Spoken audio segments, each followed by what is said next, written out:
Hi, welcome to the Pursuit of Truth. So, I don't know how long this is going to take. It's more of the Easter stuff and then the week when my mum passed. The last Pursuit of Truth that I did, actually I started it, and actually on the day that she passed, maybe at the time, because I wasn't there, was when I was recording the Pursuit of Truth, the one 718, and then I finished it off afterwards. So this is the rest of that material, which is, it seems even more important now, even when I was talking about Derek's story and all that kind of stuff, and the Israel, Gaza, darkest days, and the 20 days of Maripol, the things I forgot to mention, the scenes of, in all of them, not the Derek's one so much, but in the other two, as their conflicts, the scenes in the hospitals of paramedics trying to bring lifeless children back to life, the bodies in the Maripol one, in the hospital, lined up bodies in blood, and even in the Gaza hospitals as well. We've seen this footage, and a lot of it's blurred, and I think the day will come when we stop blurring the truth and we see it as it should be seen, because we're all human beings and we're all responsible for each other. We're all brothers and sisters of each other, and I think I feel more passionate about that now than ever, because because of my mum's passing, I feel more that, I've always worried about my mum and dad, or my sister Karen, or my kids, or my wife passing, or me. And yeah, I know I'm obviously obsessed with death and things for a long time. If you read my poems and Dead City, etc. But I just see that now more than ever, that need for us to change. Because without it, then we're going to keep repeating the same mistakes, and we're seeing this. History's repeating itself. And it's not like we don't, thousands of years ago when nothing was kept. Now everything's written down, and everything's videoed. Everyone has a phone. All this is being captured, and we're all seeing it. We're maybe seeing it slightly sanitized with blurring and stuff, but if you watch the 20 Days of Maripol, or you watch the Darkest Days, you'll see a lot more than they show on the news, of real people who have gone through these things. And they both say the same things, and they both have the same anger for why are people getting killed, why are my loved ones getting killed, but yet they still probably will be on the side of their government, or their people, or their army, or their terrorists, whoever, backing them for doing exactly the same thing that's being done to them. I don't know why we don't understand that. It really makes me angry. I see these human beings arming themselves with guns to kill other human beings who are just like us. All human beings have hearts. All human beings have passions and desires, and one existence only. We all have family. We all have mothers and fathers and brothers and sisters and children, and etc. at different varieties. And yet, so you can't sort of say, well, it's okay to kill them because they're my enemy, but I don't want you to kill me. If you could think that if they could kill you, and how you would feel about it, how you'd feel to see your dead child in front of you, how you'd feel to see thousands of dead people in hospitals lined up, how you would feel, well then why would you want to sanction that, or condone that, or to back that, when someone else does exactly the same thing? And that's why I can never sort of really back war, because you can't just say, oh, well, it's okay to do it to them, but it's, or even if you do it by, the Geneva Convention or whatever, it's okay you kill someone, it's still killing another human being. We're on this planet together. We don't know why. We're all meant to be together. We're all one species. We're all brothers and sisters of each other, even though we divide ourselves up. And we need to start seeing that, stop deluding ourselves into not seeing that. Because that's the intrinsic truth. We're all one. And if you could feel how it would be done to you, why would you then do it to somebody else? Why do we put ourselves in these situations? Anyway, here's the bits that I'm playing now from Sky News.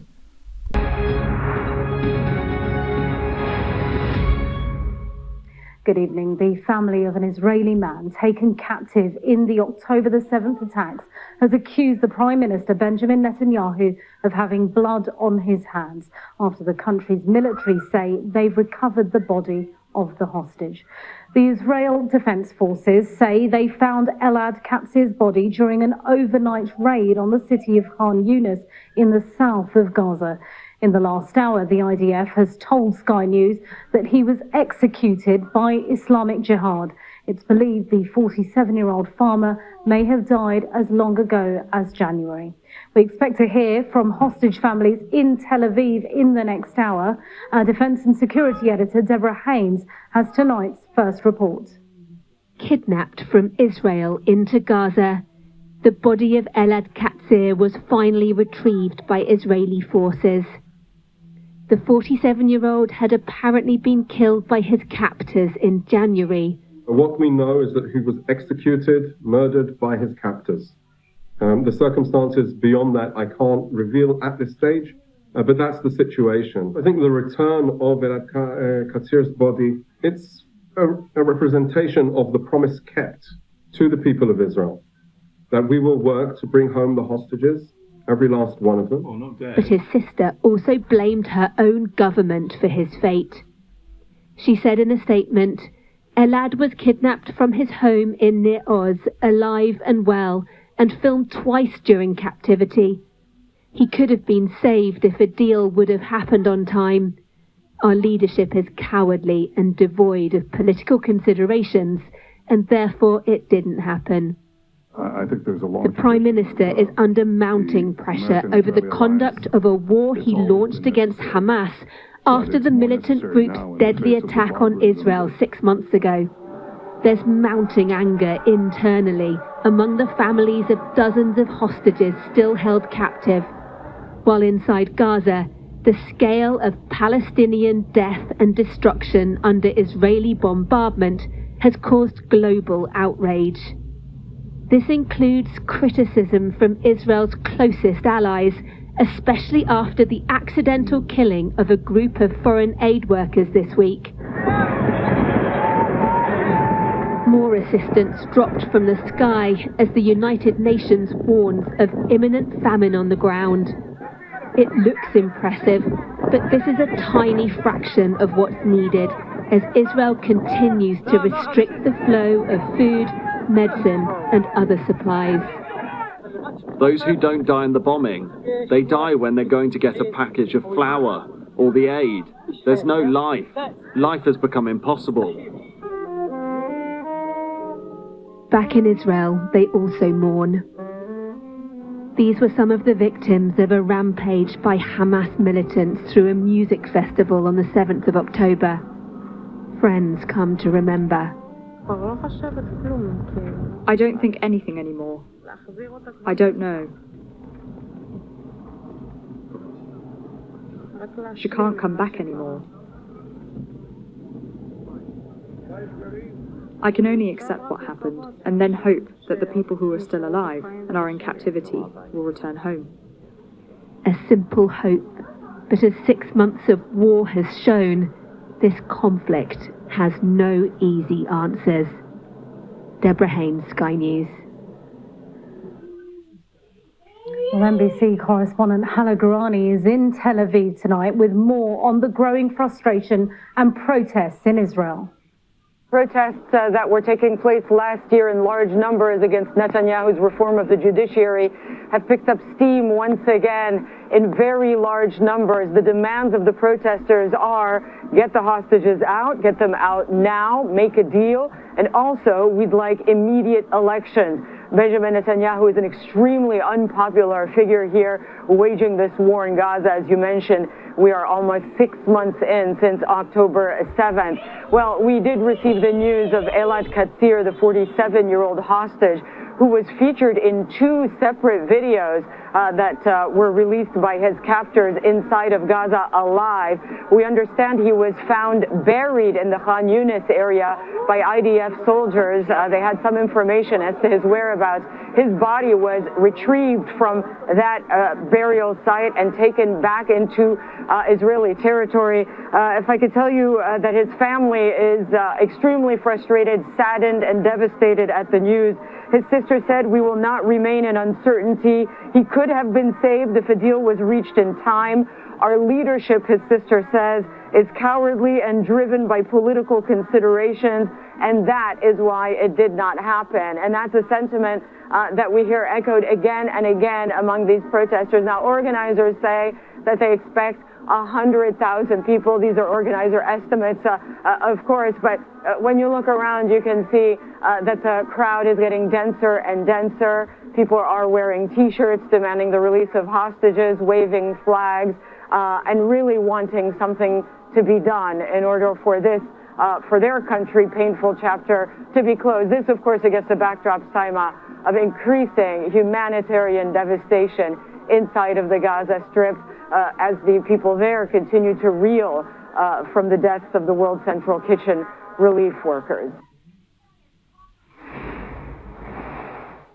Okay, well, let's take you to Tel Aviv now. This is the scene there tonight where families of those taken hostage by Hamas and their supporters have gathered and are due to address crowds this evening. Of course, this is the day that they found out that one of the hostages, Elad Katzir, has been brought home, not alive, but found dead inside Gaza. As you can see tonight, tens of thousands of protesters have gathered in Tel Aviv. These protests have grown in number over the last few months, calling for a mixture of the return of the hostages, a ceasefire, and some even calling for Prime Minister Netanyahu to go.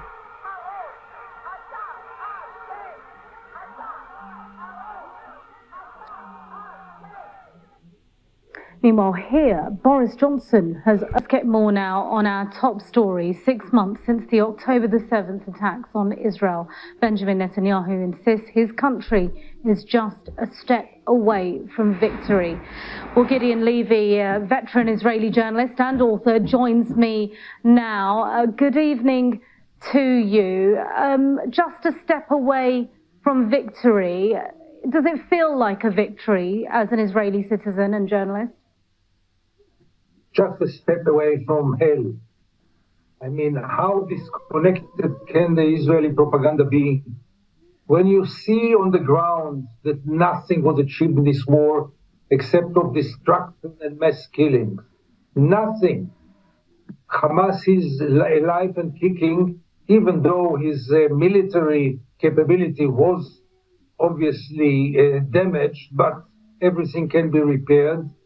The hostages are still in Gaza. Israel became into a pariah state like never before. Economy is doing very badly. Security is not guaranteed.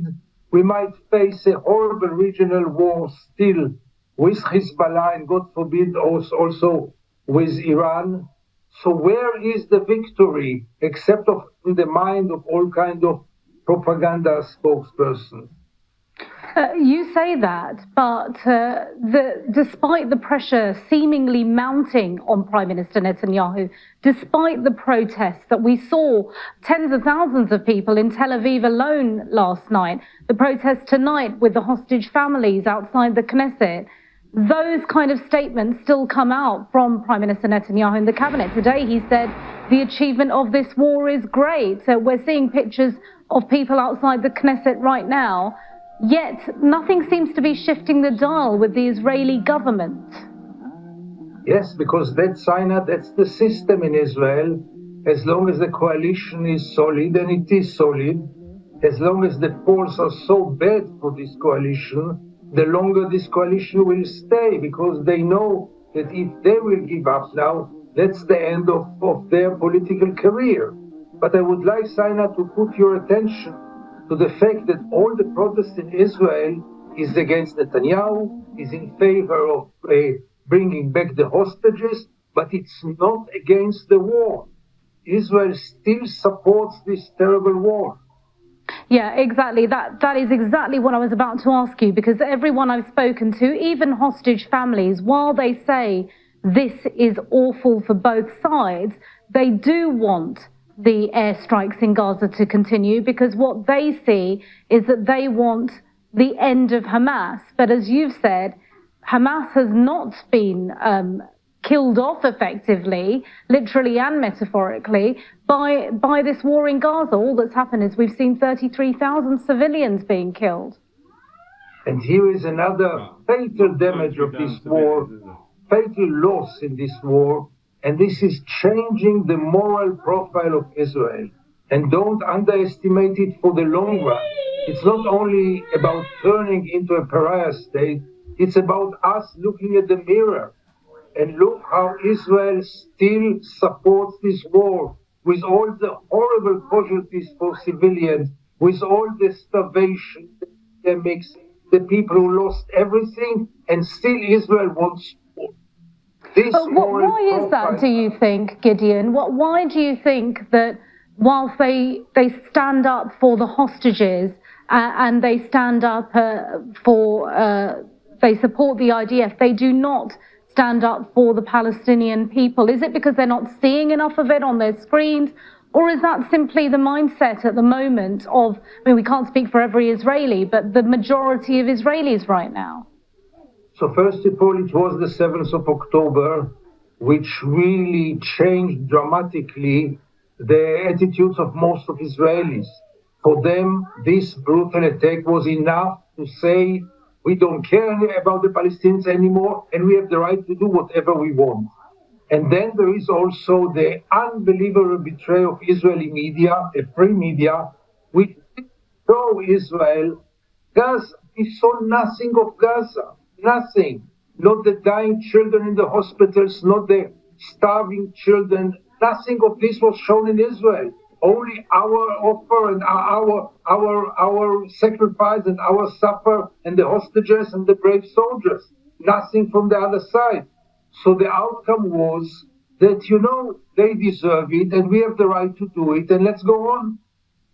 Yeah, although it does seem that it's actually the digital age, it's the social media that seems to have turned public opinion outside of Israel. It seems to have drawn more people who may not have been aware of the Israel-Palestine issue before. Their attention has been drawn to it globally. Are Israelis not seeing these kind of imagery on social media? No, because they have their protection wall as usual. The world is anti-Semite, and the world is always against us. And if so, it doesn't matter what we do. It's your fault, you anti-Semites. It's not our fault that we kill 12, 13,000 children. And this protects Israelis from having any moral doubts about what they are doing. But by the end of the day, anti-Semitism obviously exists and should be fought. But by the end of the day, any human being who watches the scenes from Gaza must go and must get the same conclusion, that the one who is accountable for those sins must be punished. I wonder, Gideon, if you can think of how long it will take for this mindset to change. Where are we headed as far as the Israel-Palestine issue is, and as far as the Israeli people and the Palestinian people are concerned? Unfortunately, I can hardly imagine myself any kind of optimistic scenario. The only hope is for an international intervention, which also doesn't seem very realistic. When I speak about intervention, I mean actions and not condemnations. Israel learned to ignore all the condemnations. And as long as the world will not say its word and follow it by actions, we are dooming to continue with the same line, namely believing that Israel has the right to do everything without any borders because of the 7th of October, which was horrible, no doubt about this. But it didn't let Israel to do everything that it did. And I'm still very scared that the worst is still ahead of us. Very briefly, we've only got about 30 seconds left. I wanted to ask you, there's conflicting analysis, isn't there, that today we are further away from a two-state solution than we've ever been, or that this is the moment that nothing else but a two-state solution and some kind of peace talks must be initiated? I wish I could tell you that this is the time for the two-state solution. In my mind, the two-state solution is dead long time ago, with 700,000 settlers in the West Bank who nobody is going to evacuate, and without their evacuation, there is no viable state, Palestinian state. We have to change the discourse and start to think seriously about a one-state solution. It sounds now very far-fetched, but that's the only solution. Gideon Levy, thanks very much indeed for joining us live tonight on Sky News. I think these might be out of order from the last ones, but here's the next one. News, Jerusalem. Okay, well, let's get more on what unfolded last night with security and defence analyst Professor Michael Clark. Michael, what do we know exactly about the scale and the nature of the weapons Iran used to attack Israel, and of course, how Israel defended itself? Yeah, I mean, during the day, certain things have become clear. So it was a pretty big attack, not as successful as the Iranians almost certainly would have wanted, but it was quite widely distributed geographically. So they're learning from the Russian experience of trying to take on an area from several directions at once. So a lot of stuff came from Iran, a lot of stuff, or some stuff came from Iraq, some came from Syria, some came from as far away as the Yemen, right down in the southern part of the Red Sea, and some came over the border from Lebanon, which is fairly standard. So this gave the Israelis a 180-degree arc to try to defend, along with their allies, the United States and Britain and France and Jordan. So it was a pretty widespread creation of an attack, but also it was a mixture of ballistic missiles, of cruise missiles, and of drones. And there were more than 331 is what the IDF have been saying. This is from Iranian TV. There's no reason to disbelieve it. These are the ones that really worried the Israelis. These are ballistic missiles.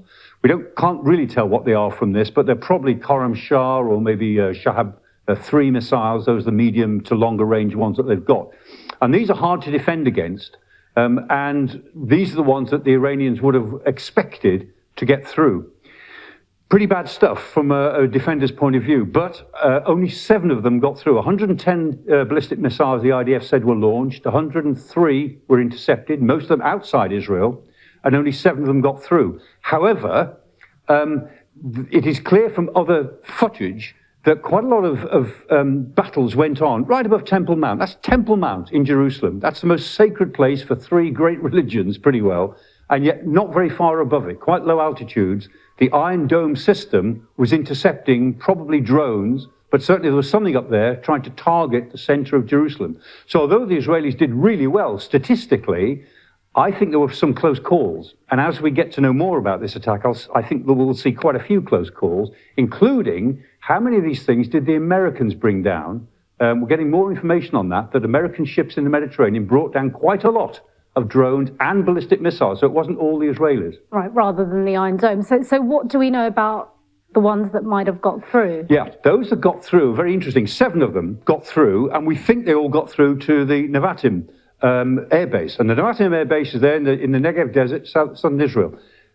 It's a big air base. They didn't do very much damage. Some buildings damaged, no fatalities, 1 injury, it seems. But symbolically, this is important because it was from the Nevatim air base 2 weeks ago that Israeli F-35s took off to bomb the consulate building in Damascus, where they assassinated or bombed, killed the IRGC commanders that they were after. But of course, that was against a diplomatic target. It was against international law. That has been outrageous to a lot of people, but that was where the aircraft took off from. So the fact that the Iranians managed to get their 1% success out of the 100% of weapons that they sent, they got them on Nevatim, gives them a sense that they've done the job. And the Iranians are now saying, well, that's it. As far as we're concerned, this is over. The Americans are saying to the Israelis, look, take the victory and walk away, leave it. This is a sort of natural justice now. Almost certainly the Israelis are not going to do that. The cabinet has been meeting, the war cabinet has been meeting this afternoon. Netanyahu never lets anybody have the last word except him on military matters. And remember, this is the first time that Israel has been directly hit by Iran on its own territory. So almost certainly the Israelis will respond. The word is that they are going to respond within 48 hours. So I guess we're going to find out pretty soon. Yeah. And in the meantime, of course, we've learned Prime Minister Rishi Sunak has said that the RAF was most definitely involved in helping bring down some of those drones and missiles. What more do we know about that? Yeah, typhoons flying from RAF Akrotiri, and more typhoons and more tankers have been sent. And they were involved in Operation Shader, which is the anti-Islamic State operation over Syria and Iraq. And whilst doing that operation, we don't know, somewhere in Syria, somewhere in Iraq, RAF Typhoons also intercepted drones. The Prime Minister said a number of drones. The Defense Secretary said multiple drones. We don't know how many. I saw one American source that said 30 were brought down by the RAF. I suspect that's too high a figure, but some, certainly some, maybe quite a few. So those Typhoons, FGR-4s, that were flying last night obviously did a reasonable job, and I suspect that they'll be up again in a couple of nights' time, just in case they need to do it again. Okay. Michael, thank you. This is the News Hour. Coming on that and bring that to you live as and when it begins. Well, in the meantime, let's get more on the implications of what might happen next now following Iran's attack on Israel. Joining me now is Professor Vali Nasser from Johns Hopkins University, former advisor to the Obama administration. Good evening to you. It wasn't quite what anyone expected, was it? Iran's retaliatory strike and directly on Israel. Well, it was and it wasn't. It was expected that Iran would attack Israel. It had said that it would attack Israel proper, and it had actually indicated that it would do so from Iran's own territory. What was not expected was how muted and calibrated it was. The attack started with drones, which are slow-moving, telegraphing to Israelis that the attack was coming, which gave civilians ample time to go to shelters. And then the numbers of drones and missiles were large, but not large enough to overwhelm the Iron Dome. And in the end, the outcome was the best that there could be, which symbolically Iran did flex its muscles. But it did not kill Israelis, or it did not do a kind of damage that would require an immediate Israeli reaction. It's interesting you're saying that it's muted and calibrated. Iran also stated earlier that as far as they were concerned, the matter is concluded. But President Isaac Herzog has told Sky News that he believes this to be a declaration of war. Well, yes. I mean, it's up to Israel whether it wants the matter to be closed or not. But essentially, Israel made a decision to actually escalate the Gaza war by bringing Iran into it when it attacked the embassy, Iran's consulate in Damascus. It was a response not to anything specific, but it was a decision essentially to escalate at that point in time.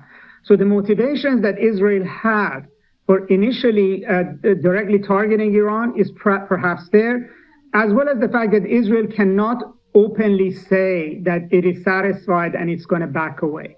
But I would suspect, just like Iran was under a lot of diplomatic pressure from Europe and its neighbors last week to keep its response muted, Israel is now under a lot of intense pressure from Europeans and Americans not to take the world back to where it was last week. European leaders may say whatever they want in public, but in reality is that they had a very tense last week, and they don't want the global economy and their own foreign policies to be where they were last week. So I think there's a lot of pressure on Israel that even if it retaliates, that it be something muted as well and doesn't escalate.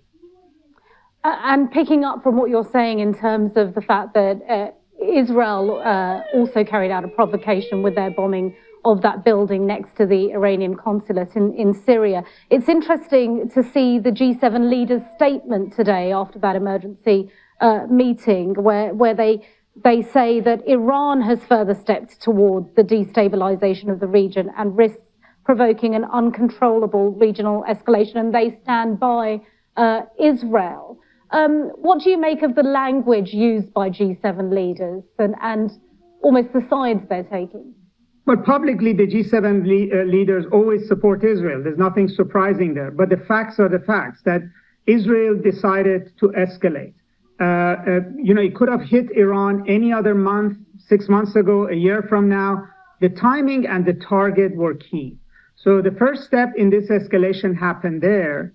And in fact, the Europeans and Americans and Arab leaders have been scurrying in order to make sure that Iran does not retaliate in a manner that we end up in a big war. Now, you can publicly blame Iran, and the West does not have much leverage in order to pressure Iran. But if you don't want the war in the Middle East, if Britain does not want a war in the Middle East, if the United States does not want a war in the Middle East, it requires pressuring both sides. It cannot be that you say that Iran cannot retaliate, but then Israel has a perfect ability and Western support to actually provoke Iran. We know that Iran will react.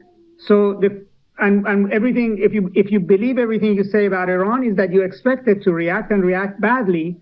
So then there's some onus on the West to make sure that the provocation does not happen. And I think that's where and President Biden. Sorry, Professor Valley. President Biden has said, is reportedly said to have spoken to Prime Minister Netanyahu to take the win. The fact that this was effectively a failure, it didn't manage to get through to Israelis on the ground. It didn't do any major destruction to Israel, the barrage of missiles and drones, to take the win, and that the US would not back Israel directly with any response. What do you make of that? Although, of course, we know Israel has ignored President Biden at times. I think it's a very powerful public message. Essentially, it says that, something similar to this happened when the United States assassinated the Iranian President Qasem Soleimani, and Iran launched a barrage of missiles on a base that the American troops were there. After that, President Trump basically said, okay, we're done. We're not going to escalate into a full war with Iran. And I think President Biden is saying something like that. What he's telling Prime Minister Netanyahu is that we don't want war. Right now is a good place for both sides to stop. You attacked them, they attacked you.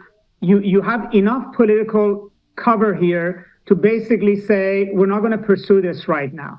And if you don't do that, if you actually look for every excuse possible to escalate, then don't count on us. And I think the fact that he's saying this publicly, I think is a very powerful message that the United States wants this chapter closed right now. So you're going to pressure Iran, but you also he's pressuring Israel at the same time.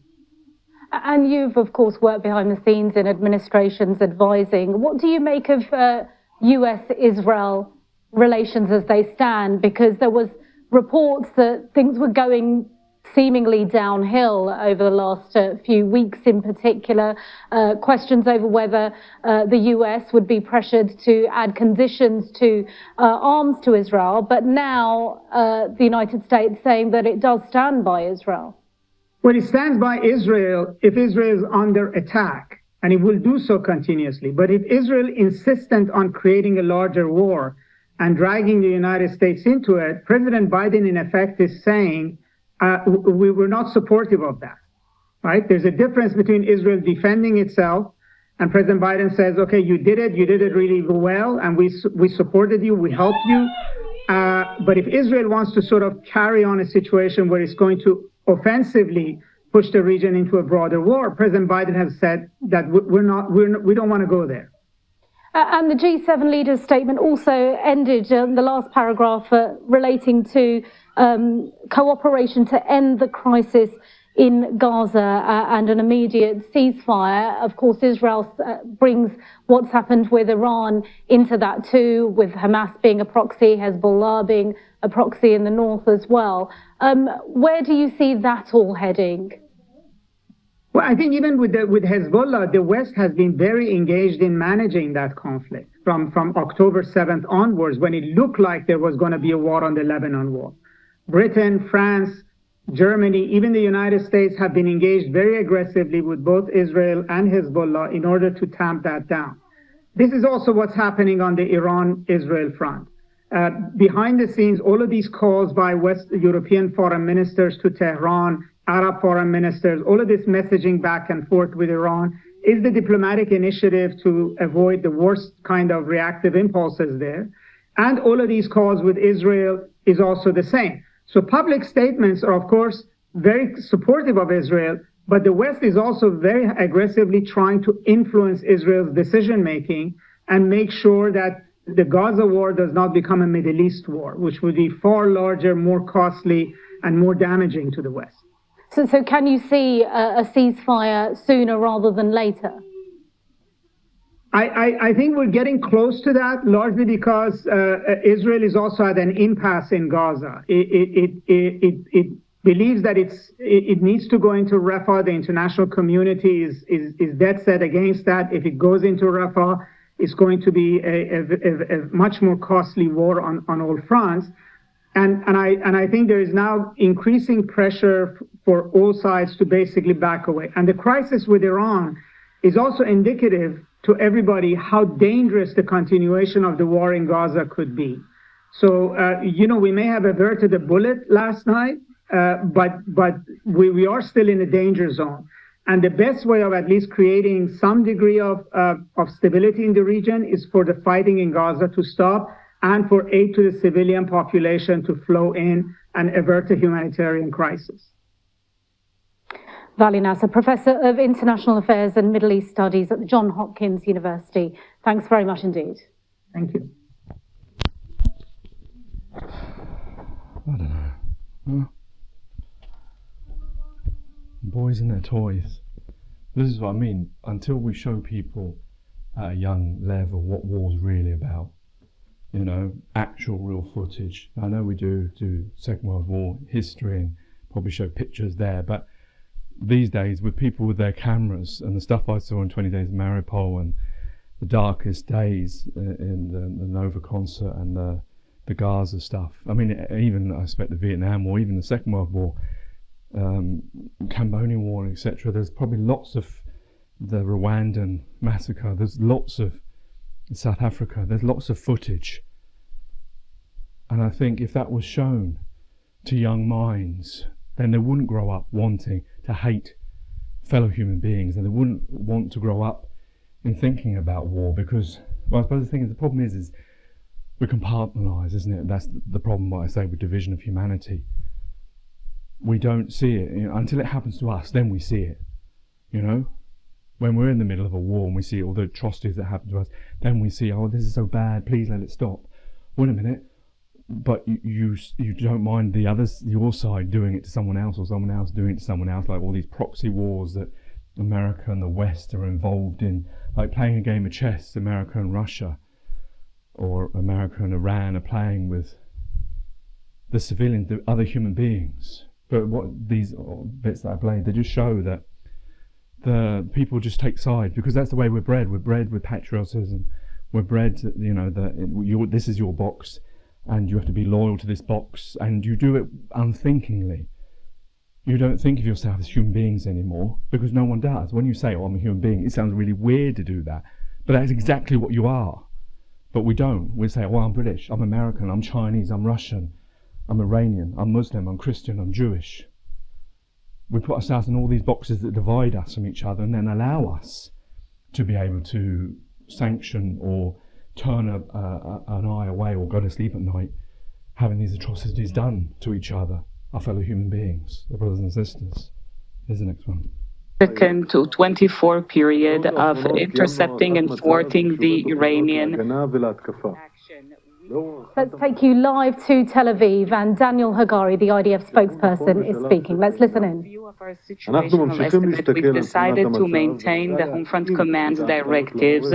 We will know how to adapt the directives to the home front wherever we can ease up and loosen up these limitations. We will do so, of course, responsibly and after considering all the considerations, because the first and foremost thing for us is protecting the citizens of Israel. We will update and inform of any change immediately. Your exemplary conduct, abiding with the instructions both yesterday and throughout this war, is definitely commendable. And All that helps save lives. We are after a very complicated and successful air fight in which the IDF, together with a very strong regional coalition, prevented and thwarted the Iranian attack. Iran and its proxies, Iraq, Yemen, Hezbollah, and Lebanon, have risked the entire Middle East and put it to a halt. Iran blocked yesterday the airspace of the countries in the region while it launched about 350 different kind of launches. We are talking about 60 tons of warheads and explosives, which could have created immense damage to every country in the region. The Iranian threat encountered technological, operational, and intel supremacy of the IDF led by the Israeli Air Force. Dozens of fighter jets, along with the Israeli air defense systems, together with the regional coalition led by the US, Britain, France, and additional countries from the region, we intercepted 99% of the threats. This is the first time in which such an international coalition operates against the Iranian threat and its proxies from throughout the Middle East. The Chief of General Staff spoke today along with General Michael Eric Carilla, commander of the U.S. CENTCOM, and thanked him for leading the coalition and asked to extend our appreciation to all those who participated in the fight yesterday. Iran wanted to harm strategic infrastructure, and therefore it conducted such extensive launches while trying to target the Nevatim Air Force Base. Their plan failed. Out of hundreds of launches, only a few missiles managed to enter the Israeli airspace and caused some very light damage to the infrastructure of this Air Force base. It continued to function as aircrafts continued to land and take off, carrying out offensive and defensive missions throughout the night and throughout the day. It is in full operational capability. And of course, we are continuing to fight in Gaza as well. Our forces are fighting in the central region camps, and we're going to call up 2 additional reserve brigades that will join the fighting. Even after these 24 hours, and despite the operational success, we do not forget, not for 1 minute, the 133 hostages who are still being held captive in the Gaza Strip. Bringing back the hostages is our profound duty. We will not miss any opportunity to bring them back home. This is our responsibility. We maintain high level of preparedness and alertness. The IDF is readily prepared for any developments, both in the defensive and the offensive. Questions?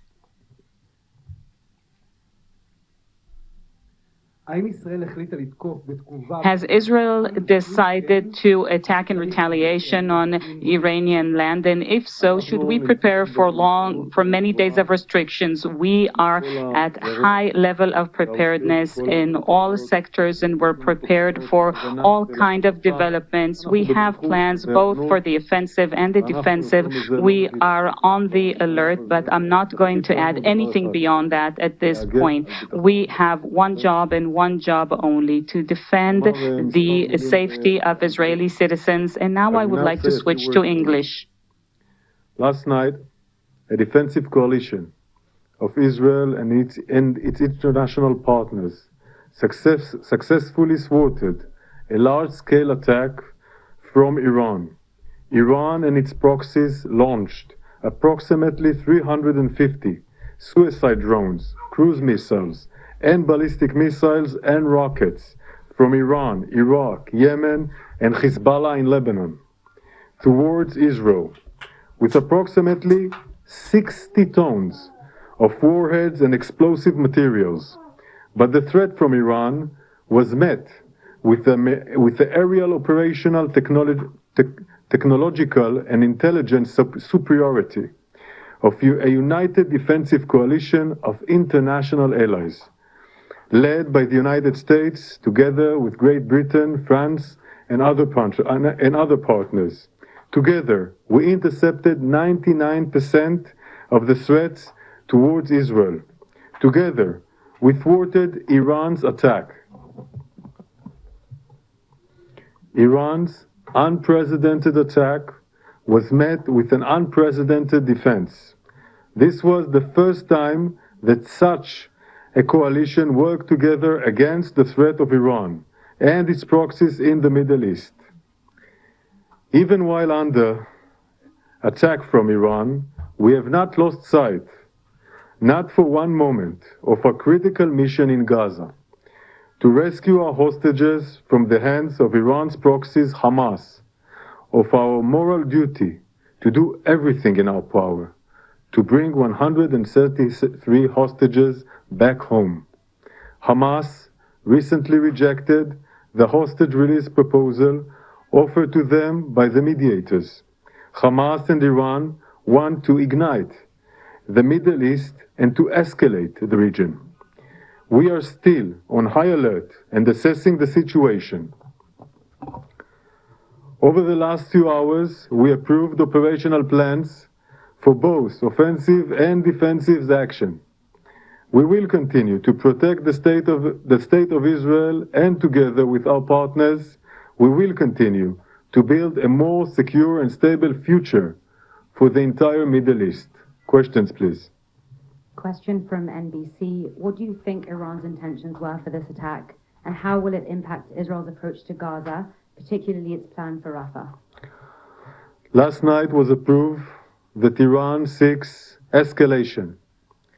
Iran launched over 350 threats, ballistic missiles, cruise missiles, rockets, and suicide drones towards Israel, and also other countries in the region could have got that threat on the way. Iran doesn't just pose a threat to Israel, Iran poses a threat to the entire Middle East. Iran yesterday seized the ship in the maritime domain. She hijacked a Western innocent cargo ship towards Iran. This is a crime, this is piracy. Iran closed the aerial space yesterday, firing all those threats towards Israel. Iran, from the beginning of the war, wants only one thing: to escalate the region. Until now, she worked through her proxies, but now she revealed, trying to escalate the region herself. Hamas, like Iran, wants to escalate the region. Hamas is still holding our hostages in Gaza, and we must do everything we can to release our hostages in Gaza. We also have hostages in Rafah, and we will do everything we can to bring them back home. Thank you. Israeli military spokesperson Rear Admiral Daniel Hagari there, speaking live from Tel Aviv, holding that press conference. He says their plan failed, referring to Iran's attack on Israel, directly on Israel for the first time ever last night. He also said that some 350, previously the number reported was 300, some 350 projectiles, ballistic, cruise missiles, rockets and drones were launched towards Israel from various parts of the region, as well as directly from Iran. He paid tribute to the exemplary conduct of the Israeli people, and he exactly the same thing. I don't know why they like to repeat exactly what we heard. This I thought was very strange, that the Russians talking about war and stuff when they're committing war in Ukraine. By Russians, I mean like just the leaders, not the actual people. But the hypocrisy of it, I mean, just I don't know how human beings are like this. Protected. But when it comes to other countries, their rights, including the right to self-defense, about their nationals, well, that's a different matter, as you like to say. What happens then is you activate your favorite argumentation about lack of information, you start doing legalistic hair splitting, etc. And today in the Security Council, what we're witnessing is a display of hypocrisy and double standards, which it's almost embarrassing to watch. Russia has warned on many occasions that the fact that many crises in the Middle East are unsettled, first and foremost in the area of Israeli and Palestinian conflict, which are frequently fueled by irresponsible, unilateral, and provocative acts, will lead to a growth of tension in the whole region. We have stated on many occasions that no country in the Middle East or Northern Africa should become an arena for regional or international confrontation or an arena for settling political scores. What happened in the night of the 14th of April did not happen in a vacuum. The steps undertaken by Iraq became a reaction to a disgraceful inaction by the Security Council, in a reaction to an egregious attack by Israel against Damascus, and not the first one, because Syria is constantly being bombarded by Israel. Many of you today did not find the courage to state clearly that the outburst of violence in the Middle East is developing against the background of an operation which is lasting more than 6 months, is unprecedented in terms of the number of victims, an operation conducted by West Jerusalem in Gaza and West Bank. And this is despite an unambiguous demand in Security Council Resolution 2728 to cease fire immediately. I don't mean to be funny, but isn't there a UN resolution that Russia should cease fire in Ukraine? No? And how many people have died in their war in Ukraine? I mean, just like, I don't get it. We're so far from humanity. 28 to cease fire immediately. Such silence about the deep root of the crisis is unacceptable, we think, especially against the background of the tension surrounding Iran, which is fueled by the U.S. and other colleagues, and the fact that Israel is not complying with the Security Council resolutions is an obvious disrespect shown to the Council, to all of you who are here in the members' seats, and a complete disregard to the decisions made by the Security Council. And non-compliance with Security Council decisions is not something that one should get away with, and it's fraught with sanctions against the violator. Madam President, we recall very well the dangerous escalations in January 2020 when the region was on the brink of a conflict as a result of an illegal elimination by the United States on Iraqi territory of Qasem Soleimani and a number of other Iraqi officials. But Washington did not draw appropriate conclusions from that, and as a result, the reckless acts undermining stability, security, and sovereignty of regional neighbors of Iran are continuing. We call on all involved in the incident, all parties involved in the incident, to exercise restraint under the extremely tense situation on the ground in the Middle East. And the obvious risk of the conflict growing and becoming a region-wide.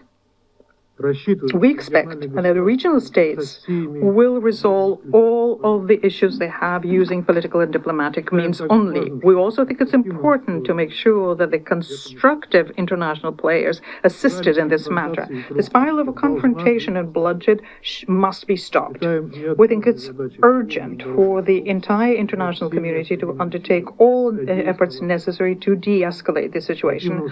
Otherwise, the region could become drawn into a vicious cycle of mutual attacks and violence. In this regard, we note the signal sent by Tehran that they do not seek a further military escalation against Israel. And we urge West Jerusalem to follow suit and reject the practice of provocative use of force in the Middle East, as they are fraught with extremely dangerous risks and consequences for the whole region, which is already destabilized as a result of intensified Israeli-Palestinian confrontation. I thank you. I thank the representative of the Russian Federation and pass the floor to China. Okay, well, we just heard there from Vasily Nebenzia, the Russian ambassador to the UN. He was saying that if Western representation had been hit, you would have rained down a response. He described it as a display of hypocrisy and double standards, and called on all parties to exhibit restraint. So that's the very latest from that UN Security Council meeting on the Middle East in New York. We've just heard from the Russian Federation there, their representative, the ambassador to the UN, Vasily Nebenzia. We are yet to hear from China, Malta, Israel, the Islamic Republic of Iran, also due to speak later on.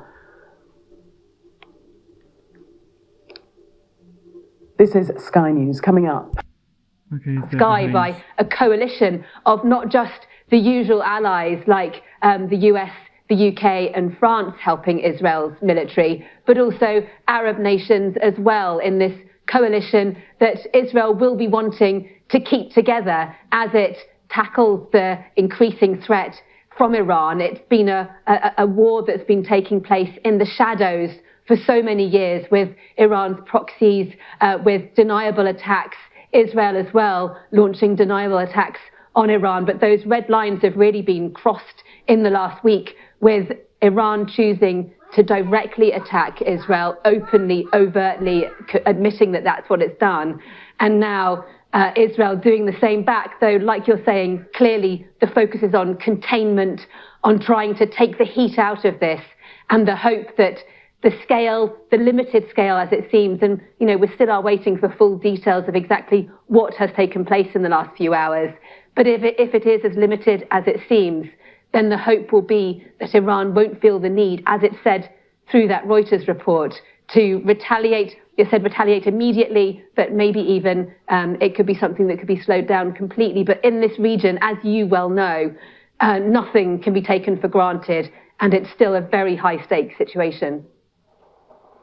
Yeah, I think you described it earlier as high-stakes poker. And no doubt, Deborah, that even though this particular situation, there's an attempt to de-escalate, this rivalry between Iran and Israel will go back to the shadows. It will inevitably go back to exactly where it was before the events of last weekend.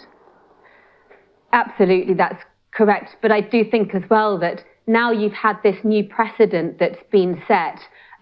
Israel started it really with that attack that it carried out. It's not admitted it publicly, against the Iranian consulate in Damascus at the beginning of the month, which killed those senior IRGC generals and other Iranian officials. And that was something that Iran vowed to retaliate for. And so the region was put on notice at that point when that red line of targeting a consular building was crossed. And then you had Iran crossing that red line too, of directly and overtly attacking Israel. And now it seems Israel has chosen to overtly, although we're yet to hear the details, strike back. So the fact that you've had those lines crossed, you can't rewind the clock now. So yes, while of course the shadow war will continue, the potential for escalation into direct confrontation is much, much greater following the events of the last few weeks. Yeah, as you say, Deborah, it's a significant and still a dangerous moment. Thanks so much. Now let's just remind you of what's happened this morning. Israel has attacked Iran. Iran's state news agency reported that air defenses had been fired around 4 a.m. local time, and explosions were heard near Isfahan International Airport in central Iran. Early indications suggest that a single strike on a carefully selected target. The impact of the attack is not yet clear. Iranian media is reporting they intercepted 3 drones and they have no plans for immediate retaliation. Well, foreign ministers, including the UK's David Cameron, are meeting at the G7 summit in Capri. The UK is urging both Iran and Israel to de-escalate. And you're looking at images that came in earlier where Lord Cameron is at that G7 summit. And we are expecting the US Secretary of State, Antony Blinken, to also give a briefing in a couple of hours' time. Now, I'm going to bring in Ali Bunkel. Ali, a lot of developments. We woke up to this news. There was concern about how much this was going to escalate.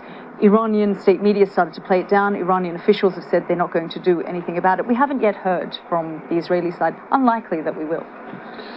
No, we haven't heard from the Israeli side, you're right, apart from Itamar Ben-Gvir describing Israel's attack as feeble. Itamar Ben-Gvir is the national security minister. So in any other government structure, the person who's effectively the interior minister would be listened to. And so I think we can pretty much, take that as confirmation from at least one member of the Israeli government that it was Israel behind these strikes, something that the Americans have backed up. But yes, the Israelis tend to have a policy of no comment when it comes to speaking about any strikes they've carried out or any action they've carried out inside Iran or in Syria. And it might be that they keep up that denial or that no comment.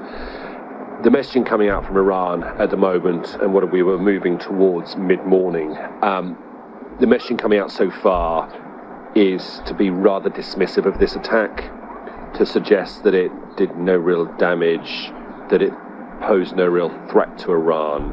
And I think what that's all leading to at the moment is an indication that Iran is not inclined to respond.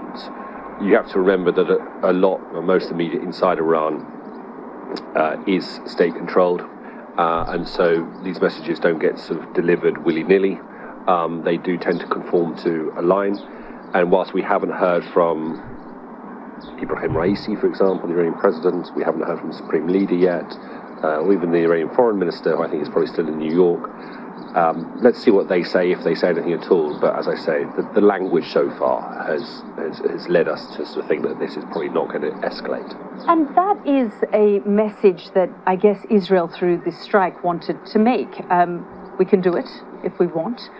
We can do damage if we want. They sent a very clear message, and perhaps also saying, we're not going to escalate this, but we can do damage if we want to. Iran fired 300 plus drones and missiles at Israel on Saturday night. I mean, that's a barrage, right? And most of them got intercepted before they even hit Israeli airspace. The Israelis estimate that 99% of them were shot down. The ones that did get through caused pretty minimal damage, in fairness, to an Israeli airbase. And now Israel has fired back, and all indications are that what they did fire hit its targets, and we don't yet know the extent of the damage. So that is very much one-upmanship for the Israelis. You try to hit us, and it was pretty much a failure. We tried to hit you, and it was an unqualified success. So, yeah, that is a message. Where they hit is a message. Deep inside Iran, close to a nuclear facility, and it is like, we can do this. If we need to do this at any point, if we need to attack your nuclear facilities, if we need to attack central Tehran, we have the capabilities of doing it, and not just we have the capabilities, you don't seem to have the capability of stopping it. Indeed. Ali, thank you as always. Well, let's bring in our next guest from the Center for Security Policy's Senior Editor for Middle Eastern Affairs, Caroline Glick, who joins me now. Caroline, thank you very much for joining us on the program. We were discussing there the messaging that has been sent from both sides. Frankly, we've been hearing that red lines have been crossed, but Israel sent a significant message to Iran. And in many ways, Iran has now tried to de-escalate the situation. I think that what you're seeing with the very conflicting statements that are coming out of Iran is that the Iranians are very scared. And I think that is a good thing. I think that on the one hand, they say nothing. On the other hand, they say it was the Mossad. And then on the third hand, they say that they don't know who did it. No damage was caused. We'll just have to wait and see for the after action reports to understand precisely what the targets were and how badly they were damaged. But Israel sent a number of messages to a number of different addresses last night or in the early morning hours by conducting this operation in Iran. It sent a message to the Israeli people that are jittery because we're facing a major battle both in Lebanon and in Gaza in the days and weeks and months ahead. We're in the largest war since our War of Independence in 1948-49 right now, and the longest war Israel has fought, and we don't know when it's going to be over. So in terms of stealing the people, it's very important for both our Air Force and for our ground forces and for the population here to understand that we are capable of operating in Iran and Iraq and Syria, apparently, where our targets were also hit at the same time. So that was important. It was important to show the United States that we're capable of carrying out operations in Iran without without causing a massive conflagration that can suck in other powers into the war. That was very important. It was important to show the Iranian people that that the regime that they hate so much isn't immune from attack from outside forces. I mean, the point is, though, as well, Caroline, that the Iranians are pragmatists. They aren't suicidal. They know and understand that if they go into a war with Israel, it will drag in potentially Western powers, namely the United States, which is the US is trying to avoid here as well. And they don't have the capacity to take that on. Well, you know, they always say that the Iranians will fight to the last Palestinian, to the last Lebanese, to the last Syrian, that they, what is most important to them is to make other people fight their wars for them. And so the Iranian people, meanwhile, back home in Iran, are suffering. You have 90% of them who want to oust the regime from power that's been torturing them for the past 45 years. So I think, you know, all of these things are destabilizing for this hated chaos initiating regime that's behind just about all of the wars that we've seen in the Middle East over the past 45 years. So I think that that was a very important thing that happened last night, regardless of what was attacked. And we don't really know exactly. But even though things... Yeah, we don't know. We're still waiting to get that information, and we've talked about the kind of message that Israel is trying to send to Iran. And there is now an attempt to de-escalate, but it will go back to, even though this has now entered a different sort of phase, red lines have crossed, the shadow wars will also continue between the two. Look, yes, this is a multidimensional war. And the change that we saw last Saturday night was that the puppet master came for the first time out from behind the curtain and attacked Israel directly with a massive barrage of missiles and drones, as your last guest said.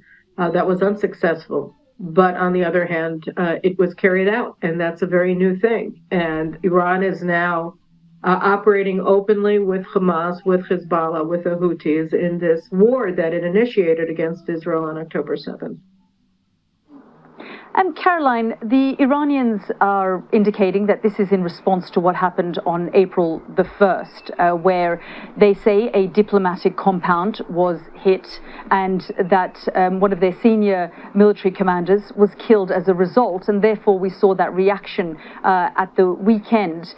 Do you think the Israelis anticipated that kind of reaction where we saw 300 drones and missiles, coming in Israel's direction?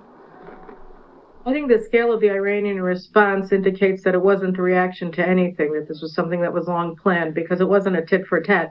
Israel's engaged in a war against Iran. Iran has been directing everything. And Mohammad Reza Zahedi, the Iranian terror chief who was killed in Damascus, and not in a diplomatic delegation, but rather in a building that was a military target connected to the Revolutionary Guard Corps. He was, not only is he seen as the architect of the October 7th invasion of Israel and the atrocities that Hamas carried out that day, he's also in charge of Iran's terror operations in Syria and Lebanon. So he was a military target, not only substantively because of his role in October 7th, but also because he was actively engaging in war with Israel. So I think that the idea that this was a tit for tat ignores the fact that we're in a major war already. You don't have a tit for tat in a major war. I mean, this is just, you're constantly being attacked and you're constantly attacking across a number of battlefields that are all controlled by Iran through its proxies and now also directly. So what we're looking at, it was, to say it was a tit for tat ignores the fact that we're already in a war. Caroline Glick from the Center for Security Policies and a senior editor for Middle Eastern Affairs, thank you very much for joining us. Let's speak now to my colleague. Very interesting that bit about, well, was it a consulate or a building next to the consulate? And they missed out the bit that the target was, the West media, that it was someone who had been part of the planning of the massacre of October the 7th. the kind of diplomacy taking place behind the scenes. We know that Lord Cameron is at the G7 foreign ministers meeting. We know that Rishi Sunak has a scheduled speech, so he will no doubt address what's happened in the early hours as well. But there is a real attempt now, isn't there, Trevor, to de-escalate this situation, to ensure that it doesn't spill over and turn into all-out confrontation and a war. Good morning, Elder. Yeah, you're standing right in the middle of possibly the biggest and the most dangerous chess game in the world right now. We are going to hear from Cameron and also from Rishi Sunak this morning, and I think also from the American Secretary of State, Antony Blinken. And I guess what they're all trying to do is to create an environment in which it is possible for everybody to save face, but to turn down the temperature. The word, as you've been saying, is de-escalation. But we know that there is a conversation going on here. The Iranians this morning are downplaying the impact of the Israeli strike. They're basically saying, yeah, right, didn't really hit us at all. And that's presumably the sound of a country trying desperately not to have to retaliate. We know that the Americans knew that there was going to be a strike. We also know that they knew about the Iranian retaliation. So actually what is going on here is a lot of noise publicly, but there are clearly a lot of back channels being used here to try to make sure that nobody overreacts. And we can now look back, I guess, on the Israeli action last weekend and see that it was very carefully calibrated to try to make sure that the Iranians didn't have a reason to, as it were, I won't say go ballistic because that's, that would be tasteless, but to overreact. And I think what we're seeing here is obviously geopolitics. But I think interestingly, Yael, there's something very significant that we sometimes forget, is that there's domestic politics involved here. In Israel, of course, it has been talked about, Mr. Netanyahu is doing what he's doing partly because of the weakness of his, political weakness. It is also worth saying that Iran, it is an authoritarian regime, but it is an authoritarian regime with a very young population which increasingly is restless. Restless about the overwhelming significance of the Ayatollahs and their rule, restless about its isolation from the world, restless about the constant danger of conscription if you're a young Iranian man. So the Iranian regime has to deal not just with its strategy of creating chaos in the region, but keeping its own people on side. And of course, for us, we have Ukraine already. We have our own domestic problems, as do the Americans, and everybody wants this to wind down.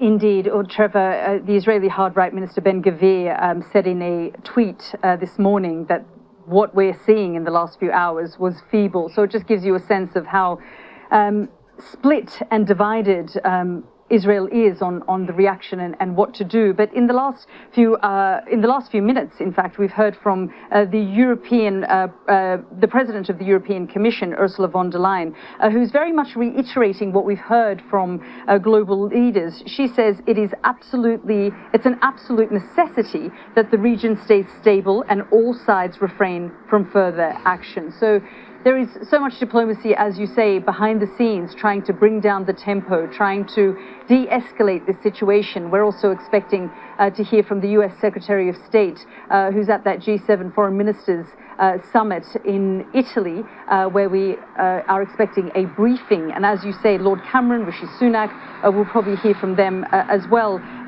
France has responded and also said that there is a need to de-escalate. So we are watching all of these developments as the global community tries to really urge both sides to refrain from any further action. And as we've been reporting, Iranian officials have said to the Reuters news agency that they have no plans to respond at this point, and they say they don't have confirmation of exactly who this is.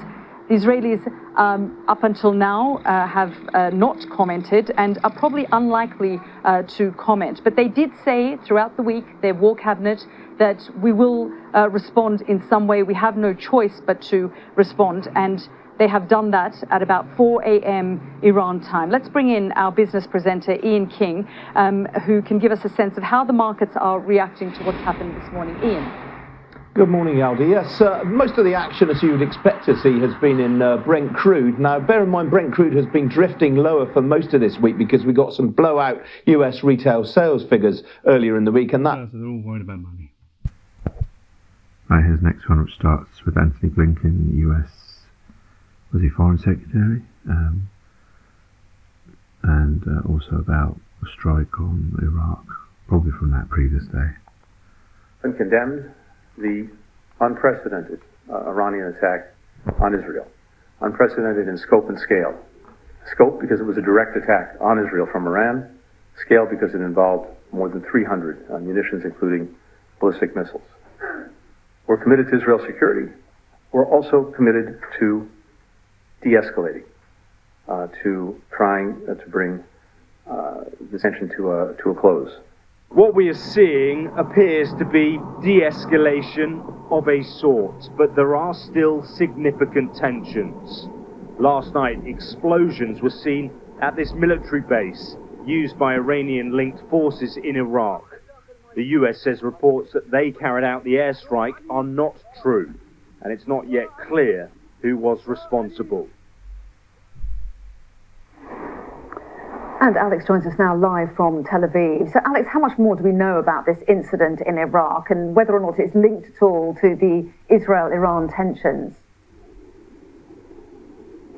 Well, details are really unclear about exactly what happened. We know this group is linked to Iran, sponsored by Iran. There are lots of these militias in Iraq, but of course we don't know who carried out the attack. It's interesting that the Americans have already denied responsibility. The speculation, there will always be speculation, that it may be something to do with Israel and Iran's shadow war, the hidden war that's often fought between them.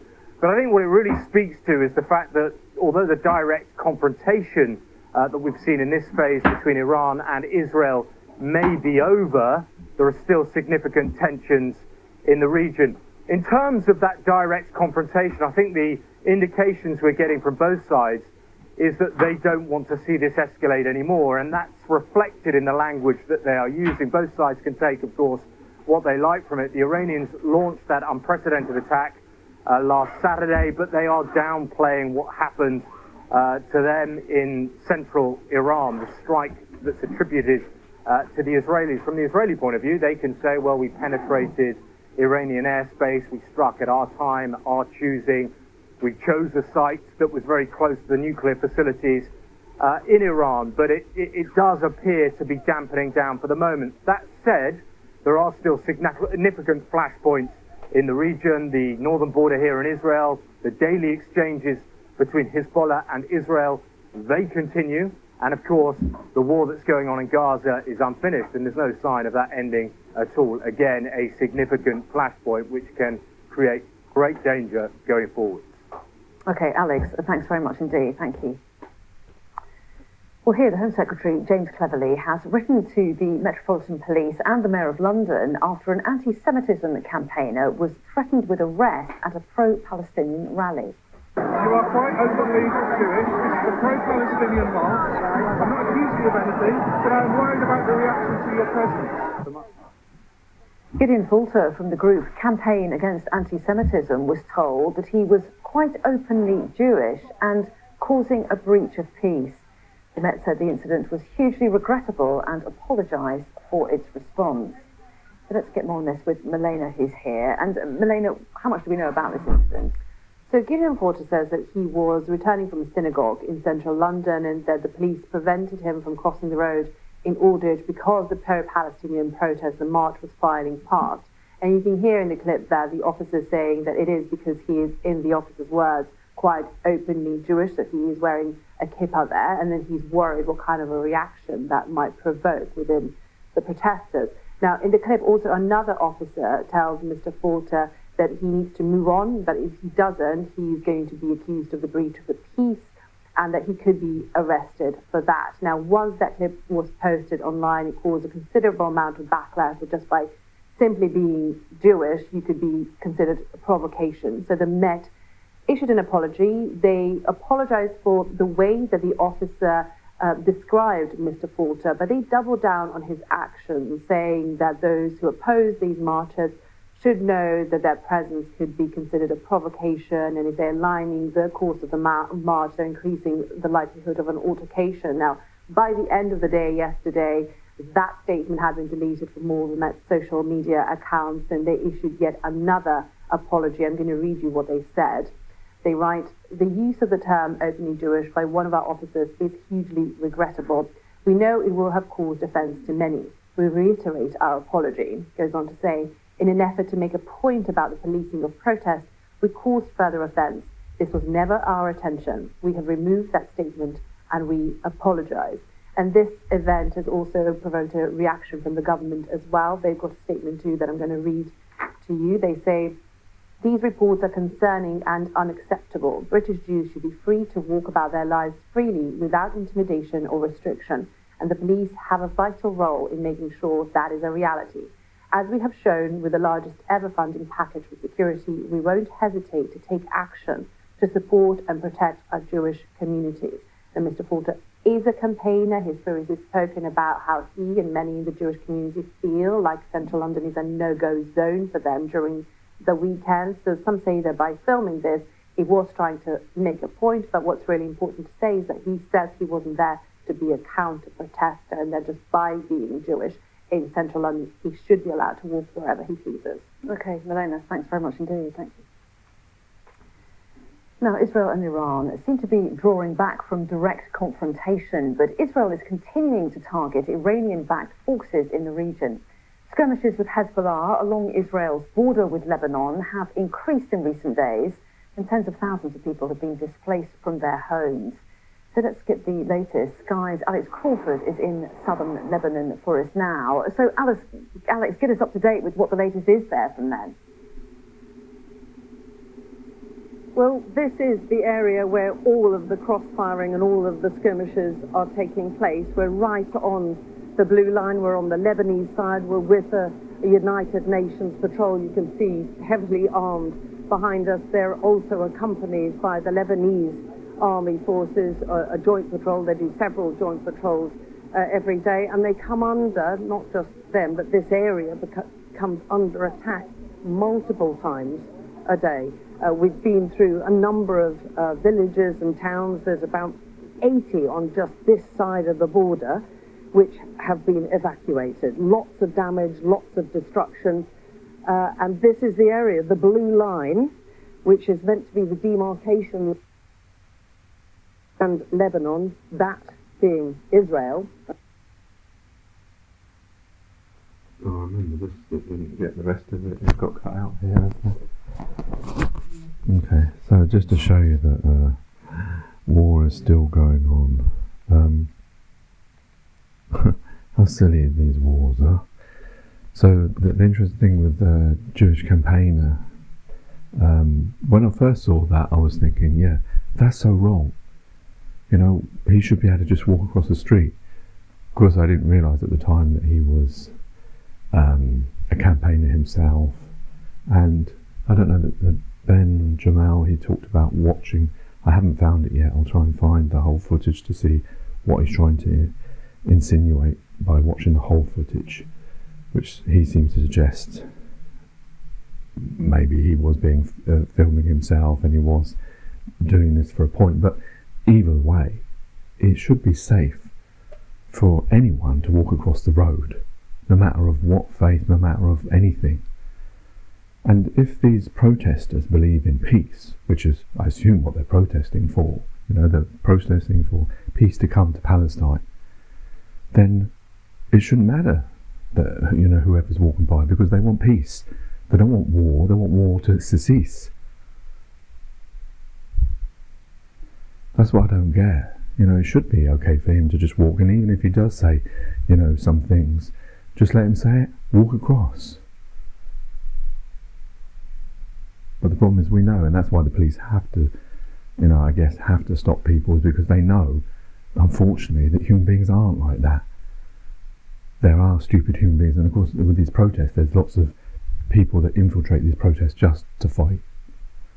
Just because maybe they probably don't care about Palestine, they probably just have a hatred for Jewish people, and that's why they turn up. And of course then, if they saw a Jewish person there, causing provocation, making them angry as it were, and then they would just start attacking them. And of course the police would have been blamed if anything happened to him. So they're in a sort of no-win situation, but of course they prove the statement that often gets called about the police, that they're systemically racist and misogynistic, etc., by using terms like openly Jewish, as if that's a crime, and trying to arrest someone for walking across the road. But yeah, there's a debate had on Sky News, I don't know if it's coming up next, which the protester didn't come across as a very amenable person, let's put it that way. But then maybe he's got reason to, I guess.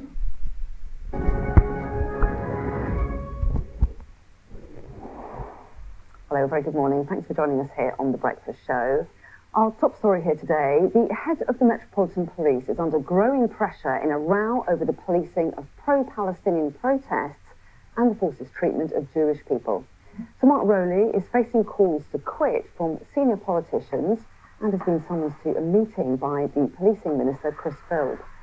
Well, a campaigner against anti-Semitism who was threatened with arrest has accused the Met of victim blaming. Paul Calso reports. Free Palestine! Pro-Palestinian protests have become routine in London. But when Gideon Falter tried to cross the path of one last weekend, the chief executive of the Campaign for Anti-Semitism says the police demonstrated the very prejudice he campaigns against. You are quite openly Jewish. This is a pro-Palestinian march. I'm not accusing you of anything, but I'm worried about the reaction to your presence. The Metropolitan Police have now apologised twice, once for what it called a regrettable incident, then again after maintaining Gideon Falter's presence was a provocation. He told Sky News that isn't enough. I could not understand how the police were able to look at a Jew walking down the street and decide that person is the threat, that person needs to be got rid of. We've waited 6 months for the Met to take control of these crowds, take control of the streets. I think the time has come now for Mark Rowley to go. The Home Secretary and the... That's the thing, he doesn't want the protests. And of course, well, that's wrong. It's wrong that he wasn't allowed to cross the road. He should be allowed to cross the road anywhere. There should be no-go zones anywhere for human beings.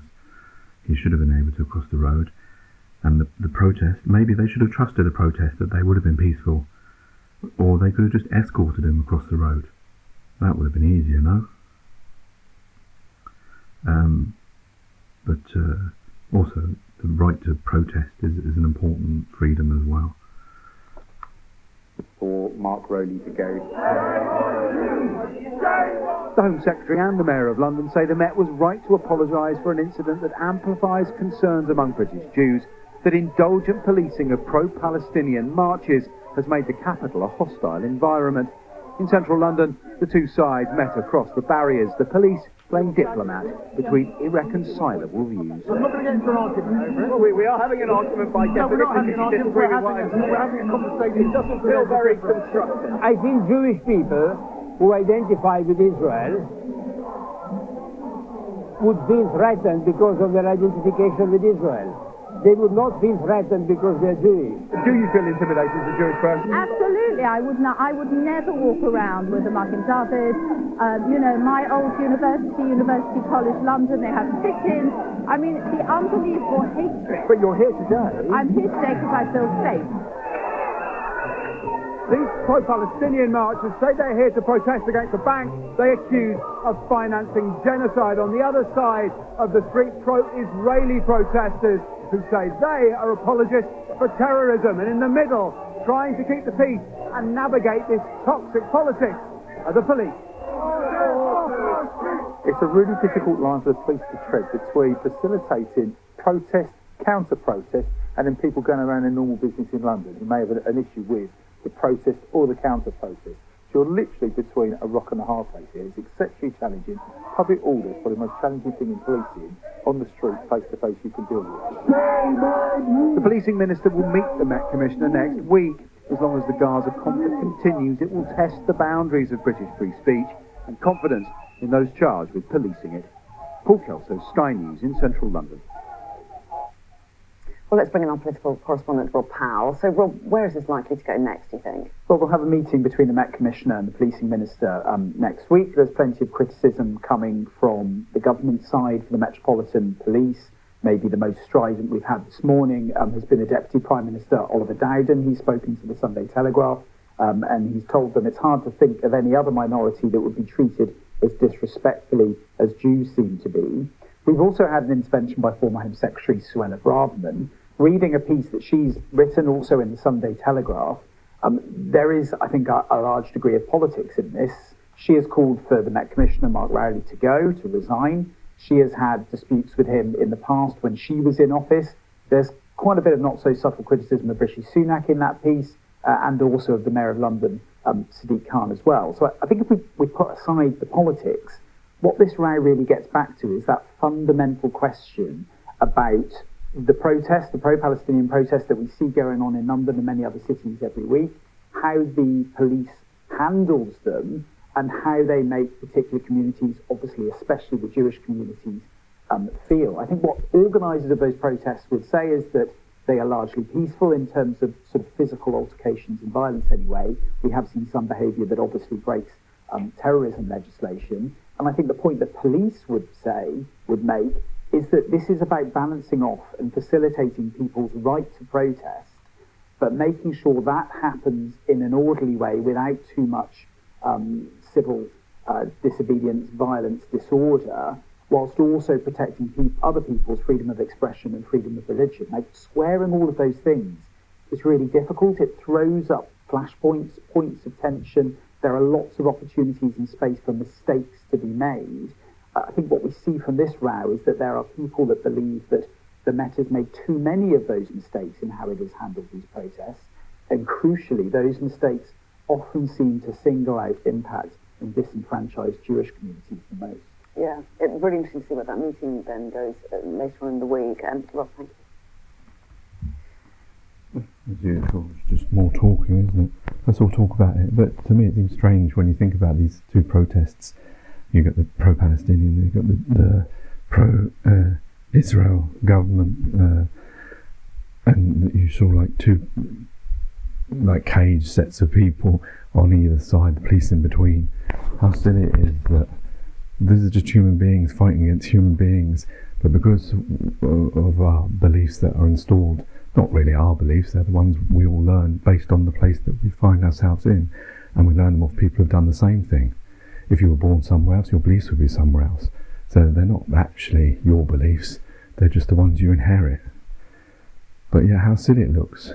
How silly it looked for a god or an alien to come down and look and see two sets of humans fighting each other and shouting at each other. I don't know. It looks like humans will find enemies wherever they could, no matter what. Take it. Oh, I was going to say take it. It's not the end yet, but the next one now. Alright, here's the next one, and I've just said that. It's got a quote you're not going to hear, where it says about Middle East tensions from Lord Ahmed, saying, "We must stop this fighting immediately and bring to end to this conflict." And then it goes on to the Prime Minister of Israel, Benjamin Netanyahu. But this is likely just the beginning of a new chapter in the Gaza war. In an address to the nation ahead of Passover, Israeli Prime Minister Benjamin Netanyahu used language from the Bible to justify what is coming in Rafah. As a result of this, it has only hardened its conditions for the release of our hostages. It is hardening its heart and refusing to let our people go. Therefore, we will strike it with additional painful blows, and this will happen soon. Israelis say they must take the fight to Hamas in Rafah to bring back their hostages and destroy the enemy. But far more civilians are being killed than Hamas fighters in this war. Rafah is the most densely populated area of Gaza. And when the offensive begins here, many more will die. Dominic Waghorn, Sky News, Jerusalem. The UN Special Envoy for Lebanon has warned the danger has not gone away in the region. In an interview with Sky News, she's appealed for calm, wisdom and de-escalation. On the Lebanese border with Israel, the Hezbollah militant group and the IDF regularly exchange rocket and drone attacks, and they appear to be growing in intensity and scale. Our special correspondent, Alex Crawford, reports from the South Lebanon border area. There's a trail of devastation on the Lebanon-Israeli border. And a dangerous job for the UN monitors here has just got a whole lot more risky. Swathes of villages and towns have emptied as people have fled the bombing, with tens of thousands on both sides of the border now without homes. There's a lot of direct hits on houses here. Absolutely demolished. Nothing much left of them, actually. Almost every patrol, the soldiers find new damage and fresh destruction. For sure, it's quite daily. Every day? Yes, every day we can count something, different kind of activity, and in different numbers. The UN peacekeepers, helped by the Lebanese army, are very much caught in the crossfire. They're trying to hold the blue line, an unofficial divide separating the disputed territory claimed by both Hezbollah and the Israelis. But it's those living in these areas who are most suffering. We can say it's dangerous to stay here, but we have to stay here actually to survive, to keep our home safe, and we have to stay here to keep Alma safe actually. There's so much crossfire on what's meant to be a demilitarized zone that the UN troops have found they need to shelter in bunkers, sometimes multiple times a day and night. You're called peacekeepers and there's no peace. You're not keeping any peace. No, a peacekeeper means also what we are doing is make our part to create the condition for a better solution. And the situation is continuing to cause alarm, with dire warnings to all involved from the most senior UN diplomat in Lebanon. One mistake, one miscalculation can make a difference and put this region in a completely new situation. And Lebanon, taking into account the geostrategic position, is in a very sensitive place. The situation is horribly familiar to many, like Abu Jamal, who still has the key to his home in Palestine that his family were pushed out of in 1948. My dad told me only 1 or 2 months and we'll go back. And we've been here in Lebanon for 76 years now. At the Palestinian activist hub where we meet, there are symbols everywhere reflecting what he and others cling to. We'll never forget Palestine and our land. This is our map. We don't forget. Even if it goes on for 100 or 1,000 years, we won't forget. The dangers on the southern border are now so high, many of those pushed out of their homes here fear they too may end up never returning. Alex Crawford, Sky News in South Lebanon. Parents are being urged to vaccinate their children against measles as rates of... Imagine. Okay. Significant cost rises, but... Afternoon to you. Talk us through this decision by the court in Switzerland. Yeah, so this decision has been described as monumental, milestone, landmark by experts who follow this kind of process closely. And let me explain firstly what this case is all about. So this was brought originally by 2,000 women in Switzerland, senior women, kind of pensioner age, who argued that their government had breached their human rights, their right to a private and a family life, for failing to act enough on climate change, basically, and saying that because it hadn't done enough with its policies, it was exposing them to a greater risk of dying during heat waves. So they brought this case in Switzerland. They were unsuccessful. They then escalated it to the European Court of Human Rights, the highest such court for human rights, separate to the EU, but 46 members have signed up to this. And in this court, what we learned today, they were successful. So the court did rule that their rights had been violated, their right to a private and family life, because the Swiss government hadn't done enough to reduce emissions, hit climate targets, and so on. And they ruled by a majority of 16 to 1. Wow. So this is legally binding for Switzerland. It's now obliged to go away and fill these gaps identified by the court. And what are those gaps then? Well, specifically, it's to do with reducing their emissions enough to protect these women. It's also looking at previous targets and future targets. But what's really important here is not just what it means for Switzerland, but what it means further afield. So it's legally binding for Switzerland. It sets a legal precedent for any other of the 46 members of the Council of Europe if there were similar cases in those countries, including the UK.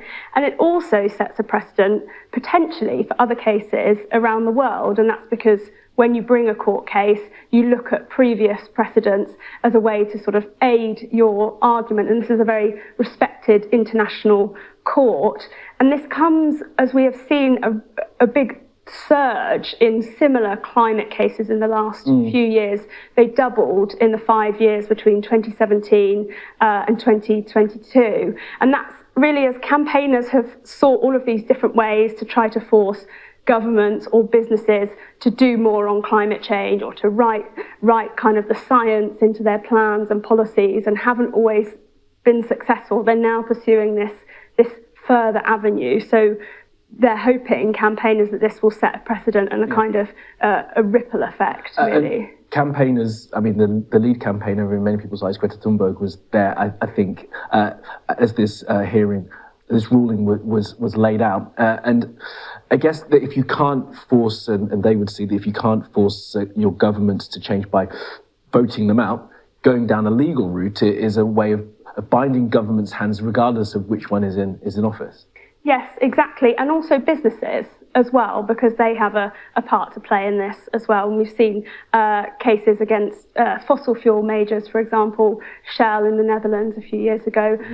It got ordered by the court there that it had to do more to limit its emissions. I mean, it's now appealing that, but you know, some of these cases, they may be successfully appealed, but this is part of an overall sort of trend. And every time that there's a victory, it helps kind of edge these things along. And just to put this all in context, some other news that we had today was about yet more record heat in March. So March was the 10th month in a row that was the hottest on record.